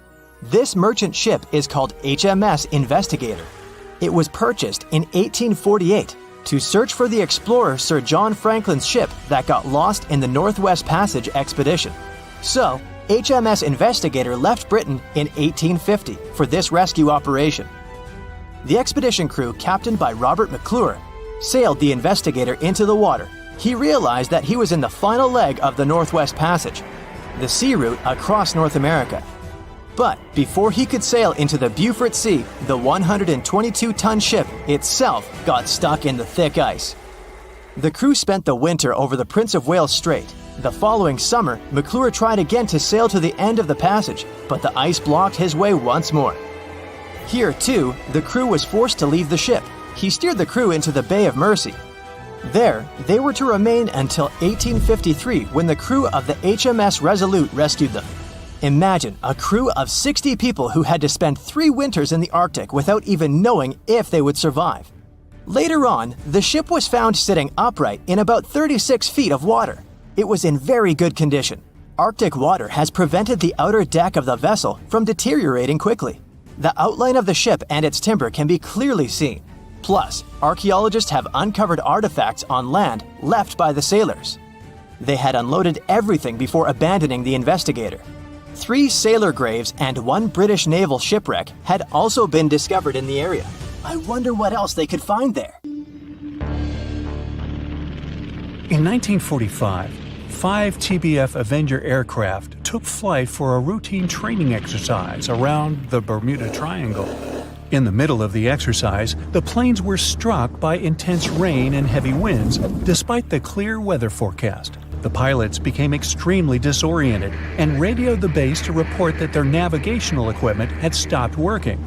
The last thing the base heard was, "When the first plane drops below 10 gallons, we'll all go down together," and then static. The 5 planes and their 14 crew members were never seen or heard from again. On his very first voyage to the New World in 1492, Christopher Columbus sailed through the Bermuda Triangle. Columbus reported that one night when he was on the deck of the ship, he noticed a giant light appear in the distance, unlike anything he had ever seen before. Columbus looked at his compass for direction, and it gave off erratic readings. You might have noticed that the Bermuda Triangle doesn't appear on any world map. This is because official institutions refuse to acknowledge that the area actually exists. A popular theory suggests that rogue waves are responsible for the many disappearances. Rogue waves are called extreme storm waves by scientists. They occur when different weather patterns take place at the same time and cause large, unexpected waves. Witnesses say that the waves look like giant walls of water. These waves could explain why ships go down fast and without leaving any trace. The Bermuda Triangle is home to some pretty intense and unexpected weather. Storms build up quickly and unexpectedly, then disappear soon after. If you blink, you might miss it. This could explain why few distress signals are issued. Pilots and sailors never saw the weather coming. No one knows exactly how many ships and planes have disappeared in the Bermuda Triangle. The rough estimate is 50 ships and 20 planes. Most of the time, the disappearances had no explanation and no wreckage has ever been left behind. Another bizarre theory trying to solve the Bermuda Triangle mystery comes from Charlie Berlitz. He insists that the area is home to the lost city of Atlantis. The missing ships and planes and malfunctioning equipment, according to him, were all caused by rays of energy let out by the special energy crystals that power Atlantis. While this sounds silly, Berlitz's theory was convincing enough that over 20 million people bought his book worldwide. In the year 1800, a large sailing vessel called the USS Pickering departed from the U.S. on its way to the West Indies. The ship sailed into the Bermuda Triangle along with its 90-man crew and was never heard from again. The USS Pickering was the first ever confirmed ship to vanish in the Bermuda Triangle. It's believed that the ship was taken out by a storm, but because no wreckage was ever found, we'll never know for sure. When the TBF Avenger planes went missing, a massive search operation was conducted. Boats and planes searched the Bermuda Triangle for any signs of the aircraft. One of the boats searching was a PBM-5 Mariner airboat. The airboat took flight at 7:27 p.m. and called in a routine radio message 3 minutes later. Then, it was never heard from again. No trace was ever found of the rescue airboat or the 5 Avenger aircraft. An enormous investigation was launched into the disappearance of all these vehicles, but nothing was ever discovered. This particular area of the ocean is one of the most heavily traveled shipping routes in the world. Some skeptics believe that this fact solves the mystery. Statistically, the busier the area, the higher the frequency of accidents and disappearances. While this makes sense, it's not the frequency of disappearances that's responsible for the mystery of the Bermuda Triangle. It's the lack of explanation or wreckage found. On the ocean floor, decomposing organisms let off large concentrations of methane gas that gets trapped under the water. This gas can build up until, boom, it ruptures. The gas surges up to the surface and erupts. If a ship was in the area of one of these ruptures, the water would become much less dense and cause the ship to sink rapidly and without warning. Scientists believe this could be the cause of the many disappearances in the Bermuda Triangle. While this theory makes a lot of sense, it doesn't seem too likely. The U.S. Geological Survey has stated that no large releases of gas are believed to have occurred in this area for the past 15,000 years. The ocean floor is made of rocks containing a lot of magnetite. It's more like iron. Magnetic fields react to high concentrations of magnetite on the ocean floor, which may start a sort of conflict between the two. It can often lead to various weather anomalies and, as a result, navigation issues. And, naturally, any changes in the ocean floor or the Earth's magnetic fields influence the Bermuda Triangle a lot. Since the magnetic field is constantly moving, it might be also taking the Bermuda Triangle with it. Now that people know where the triangle is, it's easy to avoid it. It supposedly moves eastward together with the magnetic poles, but scientists still can't answer where exactly it will be in a couple of years. Some people blame all the disasters on the extraterrestrial paranormal activity. Others suppose it's all about raging natural phenomena. There's another triangle in Lake Michigan. Just like the one near Bermuda, the Michigan Triangle got its shady reputation for some disappearances. The first recorded one dates back to 1679.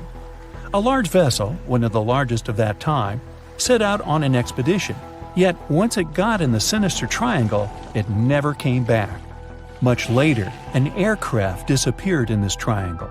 The skies are usually very clear there, but back in 1883, some people witnessed abnormal things in the area. Some claim to have seen large blocks of ice falling from the skies, and the crew even managed to save one as hard proof. Meanwhile, the Pacific Ocean Mystery Area is another sinister triangle.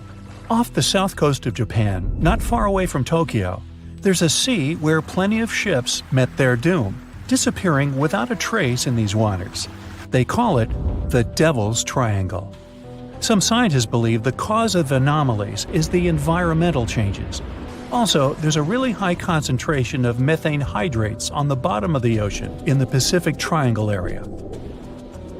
You're deviating from your original course and sailing in the wrong direction. There's the Caribbean Sea near the triangle, peppered with small islands. The seafloor here isn't deep. The ship can get in shallow waters. And now the ship is stuck on a shoal, and you have no idea where you are. If this were the 21st century, the ship's captain would be able to reach the shore using GPS and other modern navigation. But the most interesting thing is that the compass would work correctly this time, since the magnetic North Pole hasn't already coincided with the true one for a long time in the territory of the Bermuda Triangle. The agonic line is somewhere far away from here. There are no problems with navigation now, but for some reason, this is where ships disappear. In fact, not just here. Throughout the Atlantic Ocean, there are places where many more ships were gone. The Bermuda Triangle is not even in the top 10 of such places. One of the main reasons why many ships are lost here is that one of the most popular shipping routes in the Atlantic passes through the Bermuda Triangle. And the more ships in one place, the more shipwrecks. Simple probability. Then, it just starts getting weird. Other theories say that there's a space-time rift in this region. Ships and planes fall into this rift and end up in the past or the future. But for some reason, there's not a single proof of this myth. There's no reason to think that the rift is hidden somewhere here. The base of an extraterrestrial civilization is located in the Bermuda Triangle. Visitors from other galaxies steal sea vessels along with the crew, so no one finds the wreckage of the ships. This is also a popular myth that has no scientific justification. The Kraken lives somewhere in the triangle. It's a huge squid that sinks ships and also is a legend that sailors tell each other. However, gigantic squids live in the depths of the ocean. They can grow to the size of half a train car, but no cases have ever been recorded where they sunk a large vessel. And in the area of the Bermuda Triangle, they have never ever been seen. People in the past didn't know about the existence of these creatures, so when they saw them for the first time, they described them as huge, terrible monsters. Giant squids are some of the most elusive creatures on Earth, and scientists had to use sonar equipment to find them. They don't like to leave the dark depths and are likely to be afraid of the sound of any ship. So, that should squash the squid as a suspect. More than 25 million people boarded cruise ships globally back in 2017. It may not seem like a lot, but that's more than the total population of Belgium. It's a great vacation alternative with an added bonus. You can sample various different destinations for future time off in one single trip. If you've already booked a trip on a cruise ship, but you still have no idea what you should pack, start with some research on your specific cruise location. Either way, be sure to bring deck-friendly shoes that are low-heeled. Also, add a pair that's comfortable to walk on larger distances for the days spent ashore. Depending on the season, you might want to add a few swimsuits too. If you're on any type of medication, make sure you bring it with you in its original packaging. If you're a light packer, don't worry. Most cruise ships come equipped with laundry rooms. They're kind of pricey, especially if you want your garments to be washed, ironed, and folded for you. But it does save you the extra hassle of packing more clothes or washing them for yourself. It's really important that you check in with your credit card company before boarding a ship, more so if your itinerary includes one or more foreign countries. Your credit card might get frozen if there's any unusual activity on your account. Most of these companies have algorithms that get triggered once there are charges from different countries in rapid succession, which is exactly what you'll be doing on a cruise ship. Letting them know beforehand saves you the embarrassment of having your card declined at some fancy restaurant. To make sure you get the best room, before booking it, check out the ship's deck plan. It should be available on their website. If it's peace and tranquility you're looking for, don't go for the rooms directly above or below any of the ship's entertainment points. Also, if you have a history of getting seasick, try to skip the rooms that are available at the front of the ship. Rather, go for those located in the middle of the ship on a lower deck. You'll feel less movement. If it's your first time going on a cruise, you might be surprised to know that some cabin rooms don't have windows. Before making a reservation, make sure to check out all the amenities of the room you intend to book. Most cruise liners add a bunch of pictures from the common rooms on their reservation pages, and it might be a bit confusing as to what you're getting exactly for that specific price point. Also, some rooms on board are quite small too. If you don't like to sleep in small spaces, you might want to upgrade to a larger room, even if it's a bit pricier. You can always split the cost with a friend if they want to join you on the cruise. With the help of modern technology, even if a specific location doesn't have windows, it doesn't mean you can't watch the waves. How, you might ask? Fancier cruise ships feature a secret added bonus. In the areas with no access to sunlight, specialists have built virtual balconies. These high-tech screens work by showing you what's going on outside in real time. They have an added benefit too. In case of bad weather, guests can still have a feel of the outdoors, without the wind or rain ruining their hair or their outfit. It may not be the real deal, but it still beats getting claustrophobic on board. Planning on going on a budget cruise? It might not be such a bad idea, especially if you're on the lookout for last-minute upgrades. You might even end up vacationing like a millionaire without having to spend money like one. These upgrades sometimes include things like a private balcony in your room, maybe some spa services, or even better prices for high-end meals. If they aren't all booked by the time people board the ship, they might be open for the rest of the passengers for way better prices than initially listed. There might be hidden freebies on board if you pay close attention. Things like complimentary pastries on board late in the morning or a late-night cup of tea on the house might be some of the things offered to guests. You only need to ask. You might want to check out what other tourists are doing. Some people with more experience cruising can offer pretty great tips and tricks. Don't be afraid to start a conversation if you see someone getting something for free. Some cruise ships do go all the way on the fancy dial. They even have exclusive areas designed for guests staying in expensive suites. Most of the time, they're located at the top of the ship. On one particular cruise, these types of guests have designated staff members called Royal Genies, which are similar to butlers. They can cater to just a few cabins. Since the cruise line wants to divert other guests from asking them various questions, which will take time away from their assigned guests, the genies do not wear a name tag in public areas. Most common areas of cruise ships do require travelers to follow a dress code, but if you do your research in advance, you might find that some areas are more relaxed when it comes to what people need to wear. Most cruise ships require people to adhere to smart attire, which means pants with a collared shirt for men, or blouses and skirts, dresses, or stylish pants for the ladies. As for the travel destinations, be sure to research the ports you're about to visit in advance. You'll know what to wear, what the weather will be, and if you need to pack anything else, like an umbrella or a beach towel. Stops on cruises only last for a few hours in most cases, so you'll want to get the most out of them. If that specific location includes museums or art galleries you want to add to your checklist, be sure to book in advance so you don't waste time waiting in lines. Some cruise ships even provide their guests with private tours of the ports they're about to visit. Do make sure to book them in advance if this is something you might be interested in, as the list gets pretty full quite fast. Independent tours are a bit more private. You can spend time with your tour guide and even ask more questions. Always remember to put your phone in airplane mode while on board. Most cruise ship horror stories involve cruising newbies that ended up paying thousands of dollars in cell phone charges while on ships, just because they forgot to turn it off. If you're the type of person that can't switch off their phone, be sure to check with your cell phone provider before traveling internationally. Some can provide special plans for limited amounts of time, without extra charges.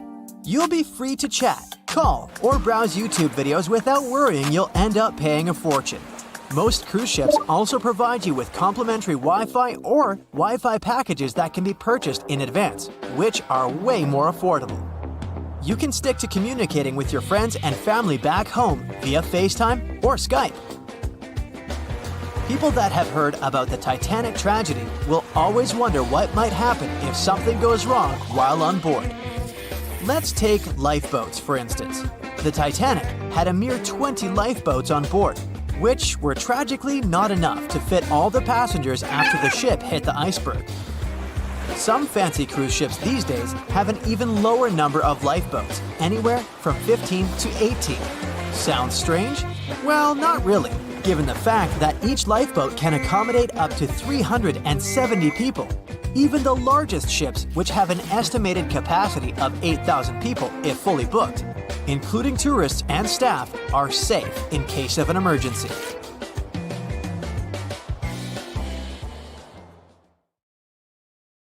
The megalodon was the biggest shark to ever live.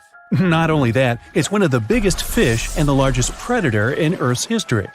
They've been known to reach lengths of up to a whopping 70 feet. That's over 3 times longer than the biggest great white shark on record. The females have also been found to be around twice the size of the males. The megalodon could swallow a small car without it even touching its teeth, if cars had been around then. Its teeth could grow to over 7 inches long. It looks like we're going to need a bigger boat, and best make it steel-plated, as this shark can easily gnaw its way through ships. The underwater terror could bite a ship clean in half, with the highest bite force ever calculated for any animal, living or extinct. The force of its ferocious bite was up to 40,000 pounds. That's around 108,000 times the strength of a human's and 10 times the force of a modern crocodile's bite. Its chomp is so strong that it makes the T-Rex's bite look about as powerful as my granny's after she's taken her dentures out. In fact, the Meg was so big and powerful that it had no natural predators. It was the uncrowned king of the seas, swimming freely from ocean to ocean. This cosmopolitan creature was found all over the world, from America to Europe and Australia to Japan, assuming there were countries back then. Meg fossils have been found on every continent except Antarctica. Everybody skips Antarctica. Science tells us that the megalodon went extinct over 3.6 million years ago. But could they still be alive at the deepest depths of the ocean? Only around 80% of the ocean has been explored, and its deepest point, the Mariana Trench, is over 7 miles down. So who knows what's lurking at the bottom? If you did manage to make it down, it is unlikely that you'll run into a meg though. The sharks, like us, preferred warmer coastal waters. Deep ocean living would be too cold for the beasts, and food would be scarce. Their entire bodies would also have to evolve to avoid being squished by the enormous water pressure down there. It's unlikely they're still around, but not impossible. Some good news, if you do run into one, is that the shark is pretty unlikely to eat you. You are way too small a meal for the megalodon, even if you have a couple of friends with you. This guy eats whales that are over 50 feet long. If you're having a beach party, though, it's a different story. In a beach full of swimmers, the shark very well might creep up, scooping several humans into its giant mouth without even chewing. But wait, let's rewind. How does the shark take down a 50-foot whale? It first bites off its fins, making the whale unable to swim away. It then casually munches it down piece by piece. Because of their size, sharks had to consume over a ton of food every single day just to sustain themselves, like me. All that food made the megalodon extremely heavy. They range from anywhere between 50 to over 100 tons. For context, that's around the same as 7 to 16 adult male African elephants. To fit all this food in, their jaws had to open pretty wide. A megalodon's jaw could span 9 by 11 feet wide. That's easily big enough to swallow 2 adult humans side by side. The fearsome name megalodon comes from 2 Greek words, mega meaning big and odont meaning tooth. So combined, they mean what? Big tooth. And it certainly lives up to its name. Just one of its chompers is the same size as a human head. It had 276 humongous teeth in total across 5 terrifying rows. In all of history, only a couple of saber-toothed cats and the T-Rex had consistently bigger teeth. Now that's a showdown I'd like to watch. The megalodon vanished millions of years ago, leaving only huge teeth to be found by modern archaeologists. They literally disappeared with very few traces left. Scientists believe that over time, sea levels dropped and the ocean temperatures went down rapidly. Over a third of all marine life was wiped out as the oceans cooled, and a number of animals at the bottom of the food chain plummeted. This had a catastrophic effect on the hungry predators at the top. Sorry guys. It became way too cold for these sun-loving sharks too, which made it difficult for them to reproduce since they gave birth in warm waters. The megalodon is usually described as a sort of giant great white shark, but this is just a common myth. In fact, the ancestors of today's great white existed at the same time as the meg. But they weren't best buddies, and were even in competition with each other. The great white shark was a better hunter, using its smaller size and agility to snap up the meg's prey quickly. They were also known to eat meg pups, who were only half their size. This didn't help the whole extinction thing. Even infant megalodons were huge, coming in at just under 7 feet. While a great white was no match for an adult meg in a head-to-head fight, they sure weren't scared of stealing their food. This only left the bigger fish and whales for the meg, but its food supplies began to run out as the whales swam to the cooler new seas. The whales adapted to prefer the colder temperatures, leaving our friend the meg behind. The megalodons either starved or were frozen into extinction by the Ice Age. Rather than a great white, the megalodon is more like a modern bull shark. It had a short snout, flat lower jaw, and huge pectoral fins to support its massive weight and size. As scary as they are, these sharks were actually caring family guys. Several megalodon nursery areas have been discovered in Florida, Maryland, and Panama.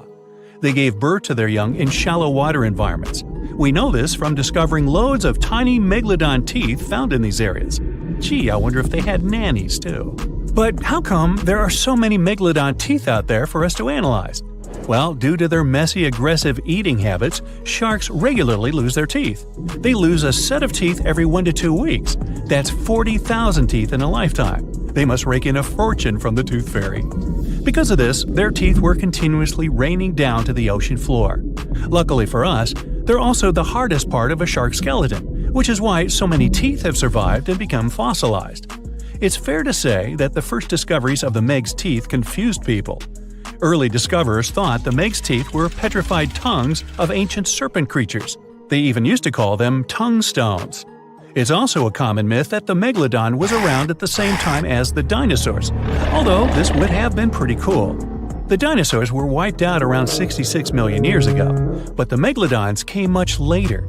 The oldest make fossil is only around 23 million years old, but it's tricky to pinpoint the exact date. After all, calendars weren't invented yet. They became extinct way before humans even evolved. The earliest Homo sapiens, which is a fancy name for the first humans, emerged about 2.5 million years ago. But what if the megalodon shark didn't go extinct? Whale populations have dropped drastically since these guys were last around, so there'd be way fewer whales for them to chomp down on. Whales have also gotten a lot smarter and learned new defensive moves, making them way harder to take down. It's estimated that they ate around 12 tons of food each day. If they were still around and eating that much, they'd be forced to eat smaller fish, and there'd be barely enough big fish for us humans to survive on. The naughty megalodons would also be able to track fishing boats and steal the fish that they worked hard to collect. It's safe to say we'd see a lot less fish in the aisles of your neighborhood supermarket. As our ocean temperatures are heating up again, the sharks would also thrive and reproduce faster than ever.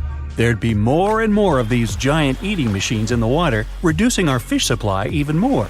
It would also cause massive problems for cargo ships and cruising vessels. Imagine coming into contact with one of these bad boys while you're sunbathing on the deck. Even beachgoers would be hard hit. Megalodons give birth in shallow waters, so many of our favorite beaches would quickly become dangerous shark nursing grounds. Hey, where did that beach volleyball game go? They were playing just a moment ago. Thick fog is rising over the ocean as the sun is slowly sinking towards the horizon. It's hard to see further away than a few dozen feet, but that's enough to notice a hulking, skeletal shape in the distance. As your ship approaches the figure, your heart beats faster, and then you make out the details of another vessel, abandoned by the looks of it. Ghost ships do exist, and their mysteries aren't always solved. Take MV Hoita, for example. It was a wooden vessel built in 1931 as a luxury yacht. It had served well to various people over 20 years before it was bought by a Samoan sailor and became a merchant ship. In 1955, though, Hoita's service came to an abrupt and mysterious end. On October 3rd, it set sail for another trading voyage that should have taken no more than 48 hours. Delays happen in the sea, so when Hoita didn't arrive on October 5th as scheduled, there was little worry yet. But then it failed to come on the following day too. There was no distress signal or any other sign of Hoita's presence anywhere between its departure and arrival points. A search and rescue party was dispatched to find the ship, and for 6 days, they were scouting the area of nearly 100,000 square miles. On October 12th, the mission returned to the base empty-handed. Hoita vanished without a trace. It was only a month later that another merchant ship, Tuvalu, noticed the missing vessel far away from its route, drifting in the open sea and listing heavily. The sailors boarded the ship and found that all of its crew and passengers, 25 people total, were missing, along with all the cargo the vessel had been carrying. The radio was tuned to the International Distress Channel, meaning that the crew had been trying to ask for help, but they couldn't reach anyone because the radio cable had been damaged, limiting the range to 2 miles. The lifeboats were missing as well, indicating that people on board must have left the ship. Unfortunately, they seem to have taken the logbook with them, leaving the rescue team clueless as to what had happened. Even today, the mystery of MV Hoita hasn't been solved yet. No one knows where the crew and passengers had gone and what had caused them to leave. SV Carol A. Deering wasn't a ghost ship in the usual sense of the word. There are no sightings of it in the open sea. Instead, it was found on the shore, but the circumstances of it running aground are a puzzle shrouded in mystery. Carol A. Deering was built in 1919 in Maine, and it was a large vessel made for commercial voyages. Unfortunately, despite its large cost of construction, it had only served for a year before its last trip. July 19, 1920. The ship was traveling from Puerto Rico to Rio de Janeiro via Newport News to deliver a cargo of coal. It was almost halfway to the final destination when the captain fell seriously ill, and the crew turned back to drop him and his son off and replace the captain. The voyage went without incident, but when it came to Barbados in December to resupply, there were strange moods among the crew. The first mate didn't seem to be happy with the new captain. No one paid much attention to it back then, when they probably should have. The last sighting of Carol A. Deering at sea was on January 28, 1921, when a lightship noticed it off the coast of North Carolina. There was some commotion on the quarterdeck of the ship, where the crew were normally not allowed. Then, another vessel sighted it, but there was already no one on the decks. On January 31st, the merchant ship was found hard aground in the Diamond Shoals, a site notorious for numerous shipwrecks that had been occupying there for centuries. When the search and rescue party boarded the ship, they found it abandoned, the log and personal belongings of the crew gone, along with the 2 lifeboats. There is still no answer to what happened on board of Carol A. Deering that January, although the most popular version was mutiny. Maybe we'll never find out the truth though. SS Bechimo is perhaps one of the most notable ghost ships in history. This large cargo steamer was built in 1914 in Sweden and plodded its way dutifully over 16 years, trading provisions for pelts with native tribes of Alaska and Canada. But then, on October 1st, 1931, Bechimo got caught in pack ice. At first, it seemed the crew would be able to wait it out and continue on their route because the ship broke free in a couple of days. But in less than a week, it became caught again, this time for good. In another week, a rescue party was sent to fetch 22 of the Bechimo's crew, while another 15 remained behind to wait through the winter if necessary and get the ship back. But a month later, after a powerful blizzard struck their camp, the sailors went out of their shelters only to find the ship gone. Luckily, a few days later, a native hunter told the Bechimo hadn't been lost yet. He'd seen it about 45 miles from where they had been stationed. They managed to track it down, but decided the ship wouldn't survive the winter. So they took the most valuable cargo from its hold and abandoned it. They were wrong though. SS Bechimo did survive that winter, and many more that followed. When the ice broke, it sailed away on its own, drifting listlessly along the shores of Canada and Alaska.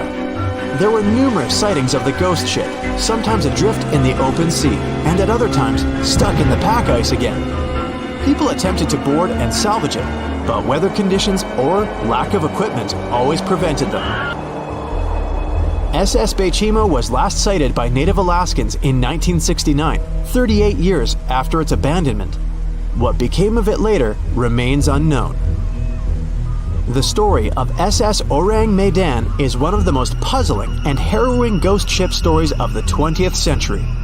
No one even knows for sure if the ship even existed in the first place. It wasn't recorded in Lloyd's Shipping, the International Register of Ships, which makes it either a tall tale or a vessel that avoided being officially recognized for some shady reasons. In any case, the accounts as to what happened to the Medan vary. According to most reports, it was carrying some unknown cargo in the Indonesian waters when a distress call was received by another ship in the vicinity. The officer on duty heard an SOS message, but its contents are different depending on the accounts.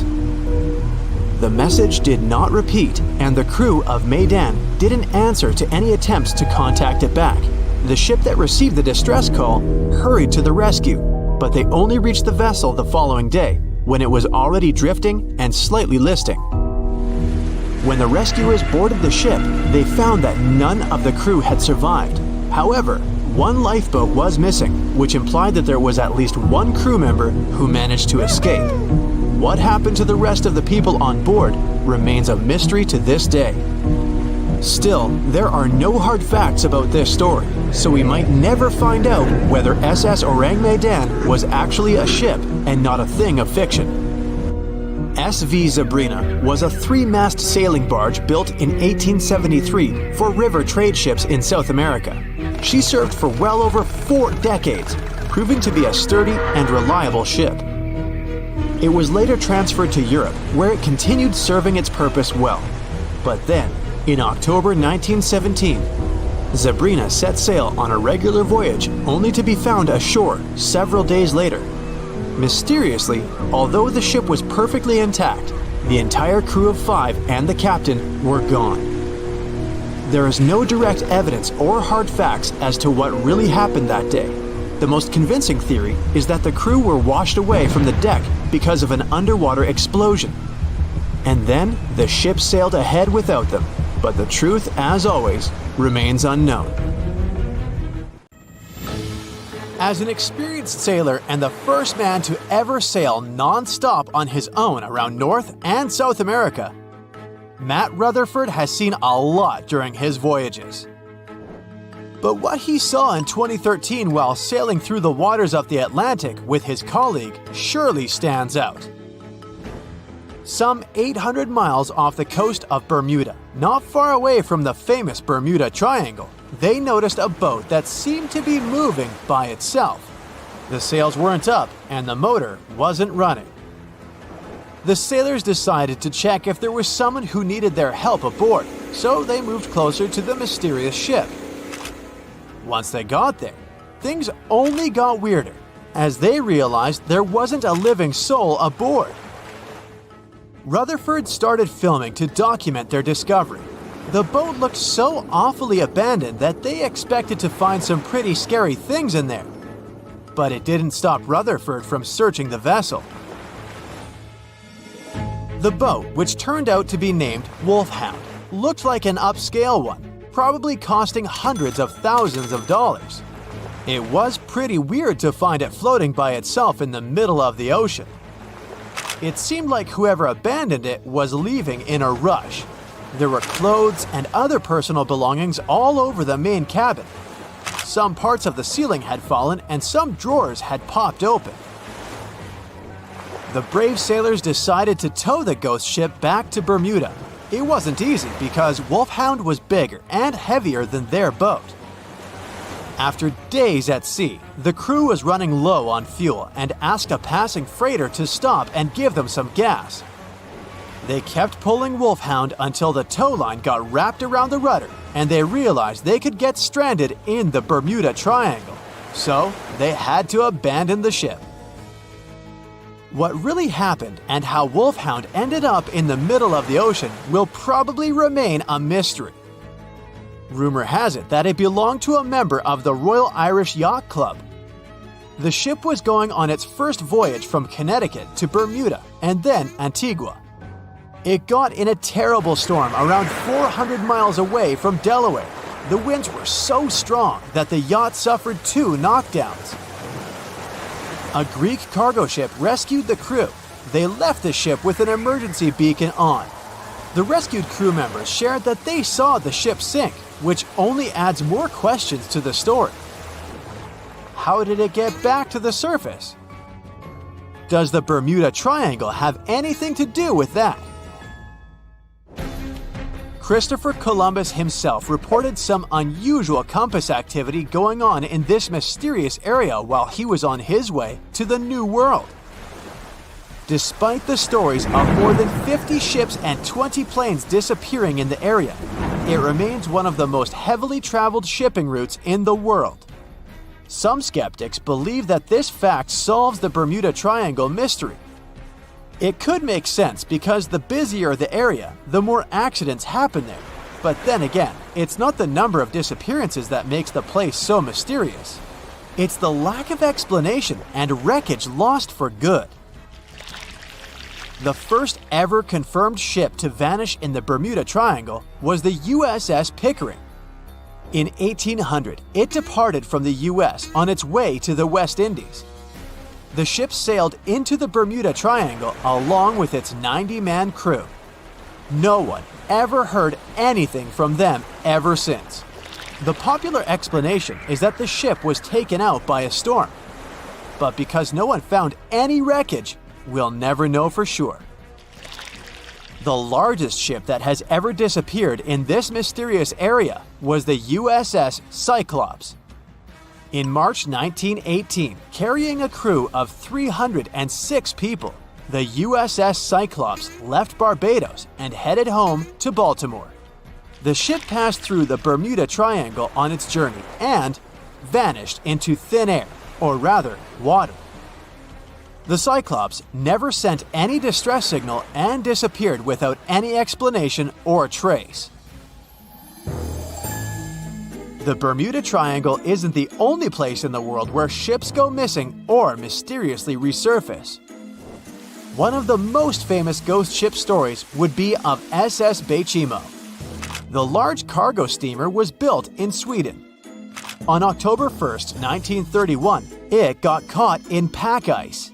The crew decided to wait it out and managed to break free after a couple of days, only to get trapped again in less than a week. This time, they didn't manage to make it out. A rescue team went by air to save 22 of the crew members. 15 other members stayed in a wooden shelter they built not far away from the ship. Their plan was to wait out the winter and get back aboard. At the end of November, a strong blizzard was rushing through the area. When it was over, Bechimo seemed to have gone away with the storm. The captain decided it must have broken and sunk, but a few days later, a local hunter informed them that he had seen the ship around 45 miles away from their camp. The crew managed to find the ship and took the most valuable cargo from its hold. They had fears that Bechimo wouldn't live through that rough water, but it did manage to survive after all. Once the ice was gone, it floated away and ended up drifting along the shores of Canada and Alaska. Many people reported seeing the ghost ship in an open sea. Some even tried to board it to save the ship, but the weather didn't allow it to happen. The last time someone saw SS Bechimo was in 1969, 38 years after its crew had left it. It could still be drifting somewhere in the ocean. The story of MV Hoita happened in the South Pacific. The ship was originally a wooden luxury yacht. After serving for 20 years to various owners, it became a merchant ship. In 1959, it set on a trading voyage that was supposed to last around 2 days. When it didn't reach its destination on time, no one was worried at first, as things happen in the open waters. After another day, and no distress signals from the Hoita, it was obvious that something serious was going on with it. There were 25 people aboard, and their families wanted to find them. A search and rescue crew worked for 6 days looking for the ship, or at least its wreckage, in an area of nearly 100,000 square miles. That's 1.5 times as big as Florida. Sadly, the mission had come back with no results. It seemed like Hoita had disappeared without a trace.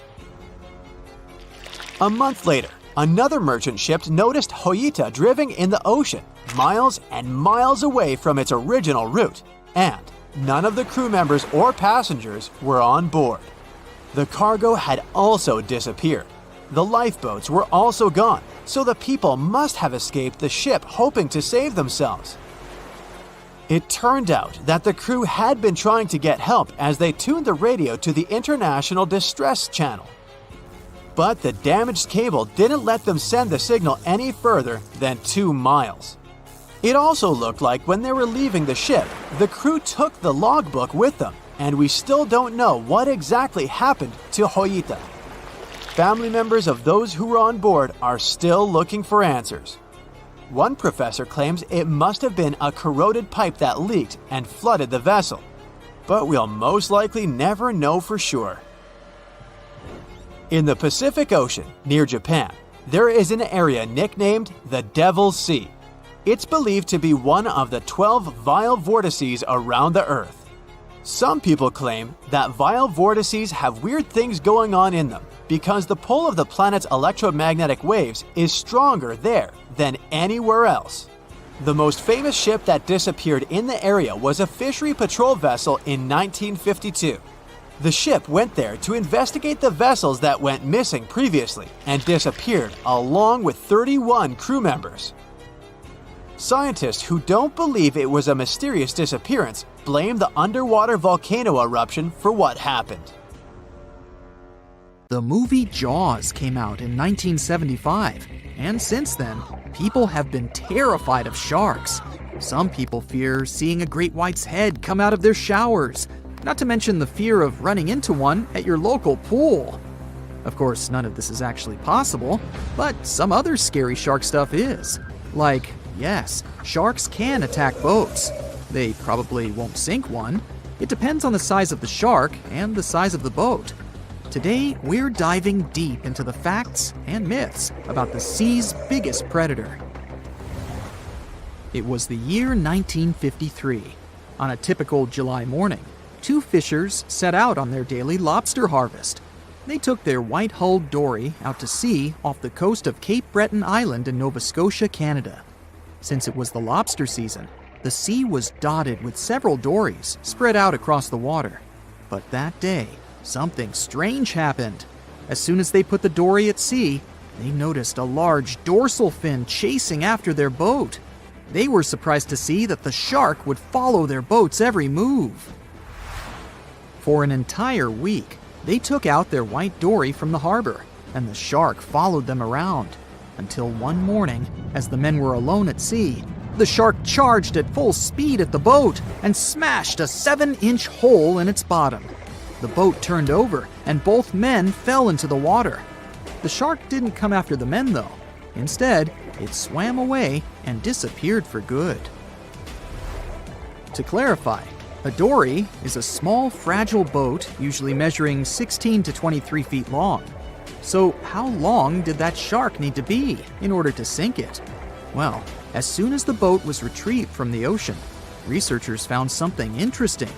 One of the shark's teeth was found stuck in the hull. According to Harvard experts that analyzed the tooth, it most certainly belonged to a 12-foot white shark that weighed around 1,200 pounds. One thing intrigues scientists a whole lot. The great white didn't seem to be interested in the man aboard, but rather in the boat itself. The question is, why? Some people suppose that this great white followed the dory around because it was white, and the animal probably thought it was some big white mammal. It's not the first boat a shark has attacked. You see, sharks don't attempt to sink boats because they're mean and evil. Rather, it's due to murky waters and hard materials that make them mistake inanimate objects for their usual lunch menu. But that's not what we've learned from popular culture. In Jaws, the protagonist shark managed to poke several holes in the orca as it rammed the boat. The orca was a Nova Scotia-style fishing boat made out of wood planks. It wasn't a huge boat, so it seemed plausible that a great white could ram it. But, according to Mythbusters, that's very far from the truth. A great white swimming at its maximum speed wouldn't be able to take down a medium-sized fishing vessel. The same goes for bigger boats. Some bull sharks or great whites can turn over smaller vessels, though, like kayaks or small boats. If this happens, it's most likely because they think it's a sea mammal and nudge it before taking the first bite. No scientist can say for sure why they do this, only that it's usually a misunderstanding on behalf of the animal. The Shark Research Committee, a nonprofit scientific research organization, has documented a lot of shark attacks on inanimate objects and is trying to answer that question more thoroughly. So far, they've observed several attacks on objects such as crab trap buoys and inflatable float bags. The website has also registered 2 famous attacks on boats. The first one happened in 1959, and a shark left a tooth on the hull of a boat. Researchers later identified it as belonging to a 12-foot great white. The report of the other attack, which happened in 1989, claims that a boat was circled by a great white before the animal swam at the vessel at full speed and hit the boat several times. Of course, those who suffer the most from shark attacks and encounters aren't boats, it's surfers. As far as we know, surfers look like giant wobbly seals from the shark's perspective. According to the Shark Research Committee, there have been 41 confirmed shark attacks on surfers on the west coast of North America over the course of the last century. So, should we be so afraid of sharks after all? Let's learn more about these magnificent sea creatures. Off the top of your head, how many shark species can you name? 4, 8, 10? Well, there are over 500 species of sharks swimming in the ocean. They vary from tiny specimens, about the size of a human hand, to up to 39-foot-long creatures. The largest species of shark are actually not great whites, but whale sharks. And even those are small compared to the great megalodon. This ancient creature that lived around 20 million years ago reached an unimaginable length of 60 feet. By comparison, that's the same as 2 to 3 buses placed one after another. I wouldn't swim in megalodon-infested waters even if you dared me, that's for sure. We know that sharks are very good hunters, but why is that so? Their bodies seem to have been strategically built for speed. Instead of having a bone skeleton, like us humans, sharks have a cartilage skeleton, which makes them much lighter and also super fast swimmers. Each species of shark hunts depending on its nutritional needs.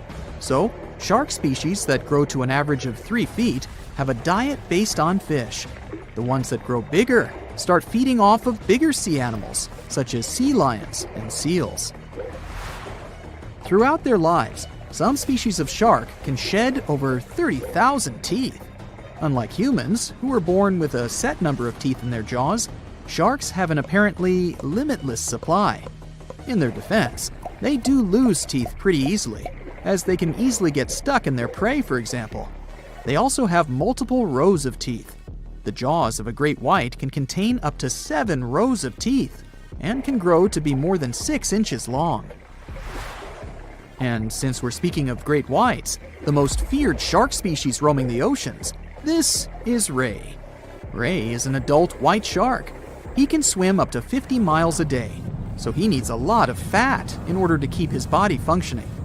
Funny thing about Ray, when he opens his jaws to hunt, his eyes roll back together with his head, so his sight is hindered when he's taking a bite. Now, he does like it when the water is murky and underwater visibility is low. That's because it makes it harder for his prey to spot him coming. These conditions can make it easier for him to grab that yummy seal.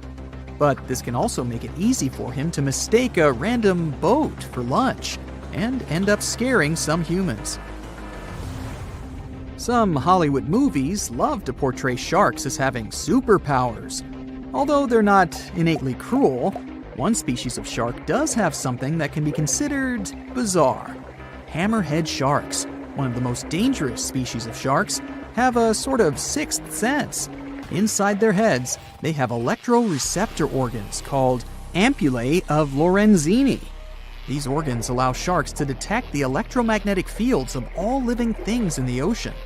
This ups their hunting abilities to another level. They can even find prey hidden in the sand because they sense its electromagnetic field. You should know one thing. If a shark lives in a balanced ecosystem, it won't feel the need to attack unknown things. These animals are curious, though, so maybe we should cut them some slack when they bite a piece off a random boat.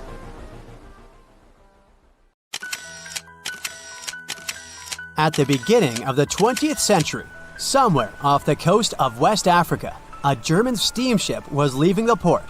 Suddenly, the weather got worse, and the vessel entered a thick fog.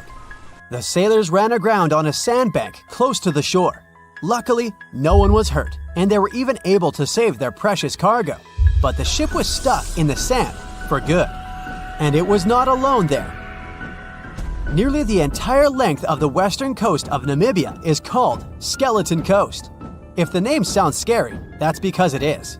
This 976-mile-long beach line is among the most dangerous places on Earth. The local Bushman tribes believe that their supreme deity made this land when it was angry. The Portuguese were the first Europeans to set foot in Namibia in the 15th century. And yep, they didn't like Skeleton Coast either. Portuguese explorers thought this land presented the gates to the underworld. This is the place where the Namib Desert meets the Atlantic Ocean. It might be dangerous, but it's actually beautiful. Plus, it's a UNESCO World Heritage Site.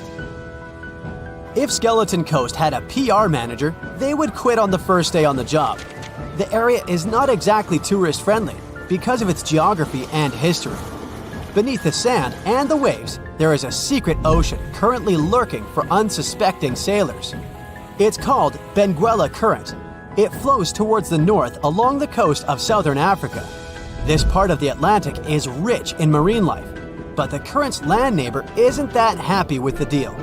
This arid climate created the Namib Desert, one of the driest regions on Earth. And that marine life I just mentioned? It's sharks. 11 species of them to be exact. And yes, the great white decides to pop by once in a while. So far, we've got a desert landscape, strong currents, and sharks. Not a place for a beachside resort, definitely. But if someone ends up on Skeleton Coast, will they know they're in danger? Don't worry, they will. The beach is littered with wrecks of all sizes and shapes. If you remember that German ship I mentioned in the very beginning, its massive and rusted stern is now sticking out from the desert sand. There are some 500 wrecks in total scattered along the coast, and it's a mixed crowd, from Portuguese galleons centuries old to ships that ran ashore here in the 21st century. A modern fishing ship called Zela India managed to slip from its tow rope in 2008 and ended up on Skeleton Coast. Okay, it didn't escape on its own, it had some help from the elements, but it's better to be a tourist attraction on a beach than to be broken up for scrap. That's where the trawler was originally going, poor thing. Skeleton Coast's most famous inhabitant, to call it such a place, is the wreck of the Dunedin Star. The British cargo liner ran aground here in 1942. The massive rescue operation that followed reveals why it's so dangerous for sailors to end up here. The rescuers managed to save all of the crew and passengers, but at a heavy price. An aircraft and a tugboat were lost in the process. It took the last of the rescuers a full 2 months to return home to Cape Town. Why, you might wonder? One look at the map of the region reveals the reason. It's an endless sea of yellow, which is the sand. There are so few roads here, so Skeleton Coast is hard to reach by land. There are also legal obstacles. You need a special permit to drive into the area. But the skeletons in the name of the area don't only refer to ships, they also stand for animal bones. Most of these belong to whales and seals. Many animals have adapted to the area, so lions and hyenas roam the coastline in search of a meal. Yeah, now there are hungry lions as well, as if those sharks weren't enough. Other animals with a temporary residence on Skeleton Coast include elephants, cheetahs, leopards, and giraffes. In 1971, the Namibian authorities established a national park here, but except for surfers, after an adrenaline rush, they don't get many visitors. You can understand why. The Namib Desert is the oldest desert in the world, and it's not very tourist-friendly either. Those who travel to the region should pack sunscreen and a warm winter jacket. A weird combo, right? Well, not so much when you think that during the day, temperatures soar over 110 degrees Fahrenheit. At night, the air temperature drops below freezing. What a climate roller coaster! And that's not the final danger. Yep, there's more. Remember how that German ship got lost in thick fog? Yeah, it wasn't a one-off event. Because of the region's climate, fog shows up frequently. Sailors should cover their ears now, but this fog is actually good for wildlife. This is their only source of water in the Namib Desert. Reptiles and mammals have adapted to the harsh climate. They use as little water as possible. Shifting sands, thick fog, strong currents, lions, and sharks. Not the stuff you would put in a tourist booklet, but Skeleton Coast isn't the only beach on Earth you wouldn't want to spend your vacation on. I will take you to Cape Tribulation in Australia. The area covers some 48 square miles in the northwestern part of the continent. And no, the area is not as dry as Skeleton Coast. It's part of the Daintree rainforest. You could say that here, it is the rainforest, not the desert that meets the ocean. The beach at Cape Tribulation is straight from a postcard. But looks can be deceiving. Australia? Probably sharks. No, crocodiles are out here to get you if you decide to go for a dip in the sea. There are saltwater crocodiles that the locals call salties. Well, that's a cute nickname for such a dangerous reptile. And it's not just them. The wildlife seems to have a beef with visitors. From October to June, the waters around Cape Tribulation are full of box jellyfish. Their venom affects the human cardiovascular system. When touched by a jellyfish out at sea, swimmers won't have enough time to reach land for help. Vinegar helps neutralize the sting, so you might want to keep a spare bottle in your luggage. Crocodiles and jellyfish sound dangerous, but there's one more animal you should look after. It's the wild boar. It might sound funny, but you won't laugh when you're being chased by one of these across the beach. 21 million wild boars live in Australia.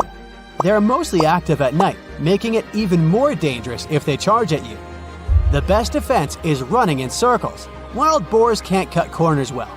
That's probably why we don't see many of them taking up careers as race drivers. Cape Tribulation has one last danger installed for you, and it's not an animal. Out here, even the trees are plotting against visitors. The stinging tree got its name for a reason. If you try to pick one of its beautiful red berries, it'll fight back. Its prickles are like tiny glass shards. The less than pleasant effect on your skin will last for a month. Then there is this wait a while bush. Who keeps naming them like this? This long vine has spikes that grab hold and just don't let go. They are so strong they can pull a human off a horse. You'll have to wait for someone to come by and save you from this thorny grabber. If you are about to cross this Australian beach from the vacation list, hold on for a second. Tourism is booming here. The local authorities have restricted access to all of the danger zones. Visitors go swimming in dreamy water holes that are surrounded by lush vegetation. There are even ropes to swing from. Now, that's a beach you can finally relax. Strange things occur in the cold waters of Antarctica. One of these things happened to a ship called Jenny. It was a small schooner whose history began in 1822.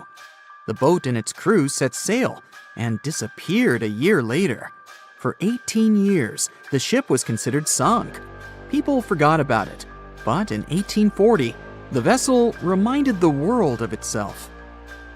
That year, the whaling ship Hope sailed through the Drake Channel in Antarctica.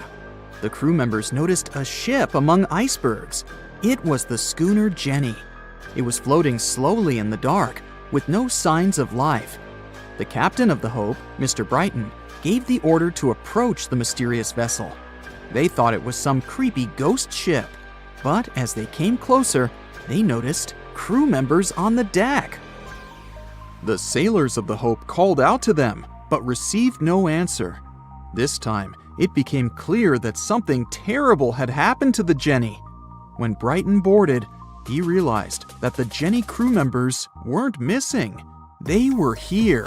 Frozen people stood like statues. Brighton went down to the lower deck and found the captain. He was sitting frozen at the table, holding a pen. Brighton looked at the logbook. The last record was made on May 4th, 1823. The captain wrote that he was the only living member of the crew. They spent 71 days without food. It seemed that the ship got lost in the sea because its captain went off course or sailed into an iceberg, but no one knew for sure. After that, nobody ever saw the Jenny again. According to rumors, the crew of the Hope abandoned the frozen ship and left it to drift in the cold waters. According to other rumors, this whole story is fiction. The story of the Jenny was described in a German magazine in the middle of the 19th century. Still, there was no further evidence of the ship's existence. Already in our time, Cambridge University decided to explore the case of the Jenny. The researchers discovered that one of the crew members of the Hope, who didn't disclose his name, told someone the legend of the frozen ship. Someone shared the story with another guy, and it was published in a German magazine called Globus. And that's all. There was no other evidence. One of the most famous ghost ships was the Mary Celeste, and there's no doubt about its existence. The history of this vessel was documented in court. People wrote about it in newspapers, but the most exciting thing is that the ship continued to be used even after 10 people disappeared from its deck. The history of the Mary Celeste began in Canada in 1861. When it was first built, the ship was called the Amazon. It changed captains several times, and it also hit some rocks. The boat was sold, bought, then sold again, repaired, and sailed under the name Mary Celeste. In 1872, it had a new captain, Benjamin Briggs. He was a decent, brave man with a lot of experience in navigation. He had a beloved wife, a daughter, and a son. When he went on his last voyage, he took his wife and daughter with him, and his son stayed in America. In November of 1872, the Mary Celeste sailed from the port in New York with 10 people on board and disappeared. 8 days later, another ship, the Dei Gratia, also left New York and followed the same route. Dei Gratia's captain, David Morehouse, noticed the Mary Celeste and immediately realized something was wrong. The ship was moving too freely, as if no one was controlling it. The captain tried to contact the crew members, but no one answered him. Then, together with other sailors, he climbed aboard the Mary Celeste. The ship was in good condition. There was no damage. The hold was slightly filled with water, but it could be easily pumped out. Everything seemed fine, but one lifeboat was missing. The crew members' valuables were in their cabins. The cargo was in the hold. The supplies of water and food were untouched. Judging by the records in the logbook, the ship was caught in a storm, but it was not too strong. Other ships also sailed through this storm, but nothing bad happened to them. The last record was dated November 25th, and it claimed that everything was fine. The sails of the Mary Celeste were slightly damaged, but perhaps it happened after the crew had disappeared. The whole ship was in excellent condition, but what made the people leave it? Part of the crew of the Dei Gratia stayed on board the Mary Celeste to bring it to dry land. Everything went well. They delivered the ship to the closest port. Next, the captain of the Dei Gratia appeared before the court and told about what had happened. However, the prosecutor and the judge didn't want to believe in the story of the Mary Celeste. They were sure the captain got rid of the ship's crew to get money for its cargo. According to the maritime laws of that time, if you found a ghost ship with valuable cargo, then a substantial part of this cargo belonged to you. So, many people thought that David Morehouse decided to earn some money. This version seemed to be more valid than the one about the mysterious disappearance of 10 people. Fortunately, no one accused the captain of committing a crime. They thanked him for his service and gave him a monetary reward. However, his reputation was damaged, which greatly affected his career, as many believed he attacked the crew of the Mary Celeste. But even after this terrible case, trial, and investigation, the story was not over. The Mary Celeste was still an expensive and efficient vessel. It sailed several times, but then one captain crashed it into the reefs to get insurance. The court revealed this deception and accused the captain of intentional property damage. The story of the Mary Celeste became famous all over the world. People began to build their theories, realistic and not. Someone believed the ship had sailed through the Bermuda Triangle, but this version was quickly refuted, as the route of the Mary Celeste passed thousands of miles away from the Bermuda region. Did the Kraken or another giant monster attack the ship? Nope. Since the boat was found in almost perfect condition, there were no signs of a struggle. One of the most popular versions was that the crew of the Mary Celeste stole some valuable cargo and sailed to Spain on the rescue boat. However, those who knew Captain Benjamin Briggs said he was a good, honest man. Besides, he had a son in New York, and Briggs would never leave him. A more thorough investigation revealed that a series of accidental circumstances could have caused the disappearance of the ship's crew. Before its last voyage, the vessel delivered coal. Perhaps the pump intended for pumping water got clogged with coal after that. And when the ship got into a storm, the hold filled with water and the pump broke. The captain couldn't understand the amount of water because numerous barrels in the cargo hold blocked the view. Benjamin Briggs assumed it was dangerous to stay on the ship during a storm, so he evacuated with the passengers on a lifeboat. Perhaps they were close to land and decided to sail there, but the storm intensified and overturned the boat. Also, one record in the log journal said that the chronometer was faulty. It was a device that helped to determine your location at sea using longitude. Briggs got lost and didn't know which way to sail. The storm was strong, and he couldn't determine whether the ship would sink. Perhaps Briggs decided to leave the ship in a rescue boat when he saw the coast of the Azores. The uniqueness of this ghost ship case is that, unlike many others, you can investigate it yourself. There's a lot of information about the Mary Celeste on the internet. There are documentaries and research articles. Perhaps you'll be able to notice something that others haven't seen and solve the mystery of the disappearance of 10 people. So in 2017, over 25 million people boarded cruise ships all over the world.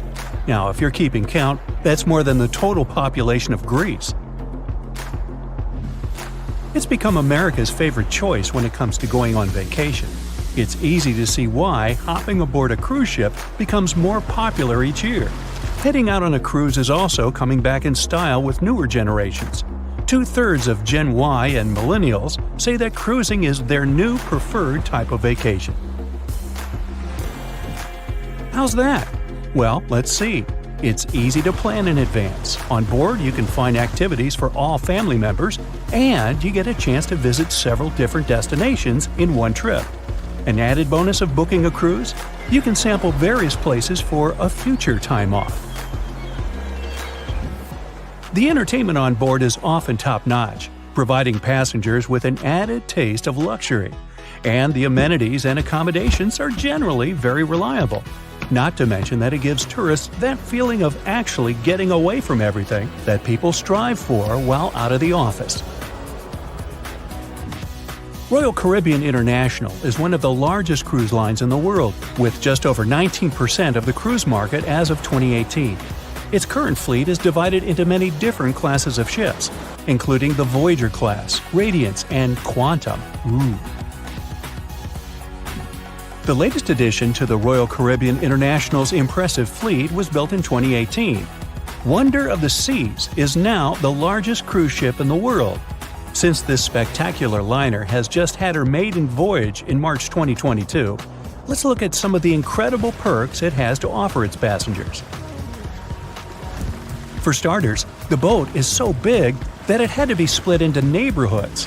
Well, it figures since Wonder of the Seas can accommodate almost 7,000 passengers. Fond of New York? Well, no worries. Wonder of the Seas has a central park of its own, with an estimated 10,000 plants to check out.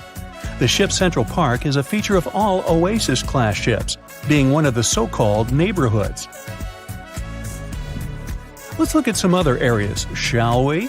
Like this boardwalk, a place that includes an arcade, a candy store, and a sports bar. It's best suited for long walks. There's a pool and sports zone on Wonder of the Sea. These areas feature the ship's numerous pools and hot tubs. There are many activities to check out on the sports court.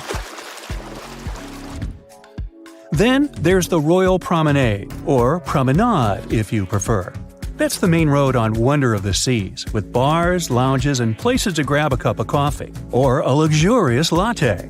The entertainment neighborhood is the focal point for leisure activities on the ship. Here, guests can find a comedy club, an ice skating rink, and even a theater. The spa and fitness area is a tranquil zone with a huge array of treatments available. The fitness center is free of charge, by the way, so there's no excuse for guests to skip a leg day. An extra eighth zone was added to Wonder of the Seas. It's called the Suite Neighborhood. This is an exclusive area designed for guests staying in the suites. Oh, now I get it. It's located at the top of the ship. Guests here have designated staff members called Royal Genies. Yeah, if you rub a lamp in your suite, they appear. Nah, not really. The genies are similar to butlers. They can cater to just a few cabins. Of course, the cruise line wants to divert other guests from asking these crew members various questions and taking their time. That's why the genies don't wear name tags in public areas. As for its itinerary, Wonder of the Seas was initially supposed to be home-ported in China, but Royal Caribbean decided to move the liner to the United States. In March 2022, the ship started its journey with 7-night Eastern and Western Caribbean itineraries. In May 2022, Wonder of the Seas is scheduled for a trip to Europe, with Western Mediterranean cruises from Barcelona and Rome planned for its guests. Passengers will also be able to visit Palma de Mallorca, Spain, and Capri, Italy. When the summer season is over, Wonder of the Seas is scheduled to return to Florida to offer year-round sailing starting November 2022. And by the way, there is no truth to the rumor that a special cruise only for highly allergic and hay fever sufferers will be called the Wonder of the Sneeze. Nope, not at all. Now, it's hard to imagine a ship so massive that can accommodate so many amenities on board. For example, the Titanic was the largest ship of its time, measuring 882 feet in length. And Wonder of the Seas is not only 1,188 feet long, it's also 36% taller and 34% wider. Speaking of lifeboats, which I am about to, Titanic had a mere 20 lifeboats on board, which was tragically not enough to fit all the passengers after the ship hit the iceberg. But Wonder of the Seas has an even smaller number of lifeboats, 18 to be precise. Sounds weird and dangerous? Well, not really, given that each of these lifeboats can accommodate up to 370 people. It means that all the passengers and crew members, an estimated 8,000 people if fully booked, are going to be safe in case of an emergency. If we could somehow have a race between the two ships, well, Titanic was in fact the faster ship out of the two, beating Wonder of the Seas by 1 knot per hour. Cruise ship passengers today are more interested in the experience rather than the speed of the boat itself. That's why how fast a ship can travel is not an extremely important aspect nowadays. In terms of costs, Titanic cost around $7.5 million at the time of its construction. It's the equivalent of about $200 million today. How about Wonder of the Seas? Well, it cost a staggering $1.35 billion to build, making it 6 times more expensive than the Titanic. How about we compare ticket prices? Well, in this case, the least expensive ticket on Titanic was £7. It's about $1,000 today. The cheapest ticket on Wonder of the Seas is currently $423, but prices may vary depending on the location, season, itinerary, and how much you tip your royal genie. And I know you were going to ask, how about icebergs? Well, Titanic steamed in the frigid North Atlantic, where you had to be on the lookout for those. Wonder of the Seas will be cruising the balmy Caribbean, where the worst thing you can hit on is 17 and blackjack. Oops, busted. Anyway, set side by side with its other sisters from the Royal Caribbean fleet, Wonder of the Seas is equally as impressive. The company's earliest ships could host about 2,500 people. This included passengers and the staff. Such ships were Splendor of the Seas, Legends of the Seas, and the smallest of them all, Thumbelina of the Seas. No, wait, that should be Empress of the Seas. Oops, my bad. The largest ships in the company's fleet can now house about 9,000 people altogether. That's almost 3 times the size and capacity of the earlier liners. Wonder of the Seas is one of them, as well as Harmony of the Seas and Symphony of the Seas. Are you seeing a pattern here? Yep, if you ever encounter a ship with Of the Seas in its name, it's safe to assume it belongs to Royal Caribbean. But if it's a can of tuna, it might actually be Chicken of the Sea. Hey, I like tuna. Now, choosing between cruise ships based on their size is like wondering if you should visit your local museum or the Louvre in Paris. It all depends on your preferences.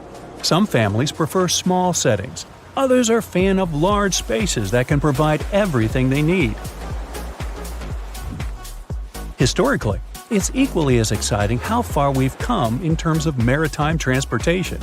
The SS Royal William, for example, was the first boat to ever make a transatlantic voyage almost entirely steam-powered in 1833. And it was a mere 160 feet long and could house roughly 155 passengers. And if the seas were calm, then they were housed less roughly. Similarly, the first modern megaship in the world was the MS Sovereign of the Seas. Launched in 1987, it was only 888 feet long and could carry a little under 3,000 passengers. Size and capacity are not the single improvements added to newer cruise ships out there. Recent technological developments in artificial intelligence and facial recognition have allowed cruise operators to ensure faster, smoother boarding for passengers.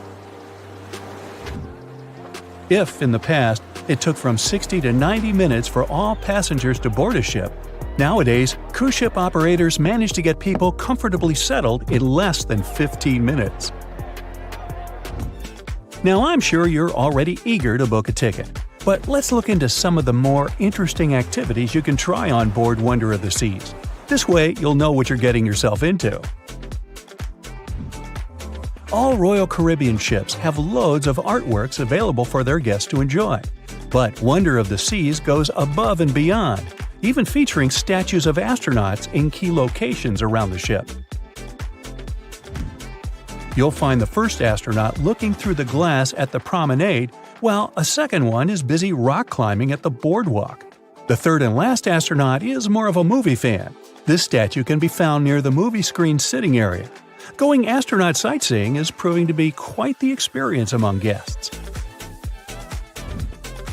In the areas with no access to sunlight, Wonder of the Seas features virtual balconies. In case of bad weather, guests can still have a feeling of the outdoors, but without having to hide from wind or rain. Teenagers have a place of their own reserved on the ship. There's a special club with a private hot tub, selfie area, games, and comfortable seating. The inside part of this club features a vending machine, an interesting collection of literature,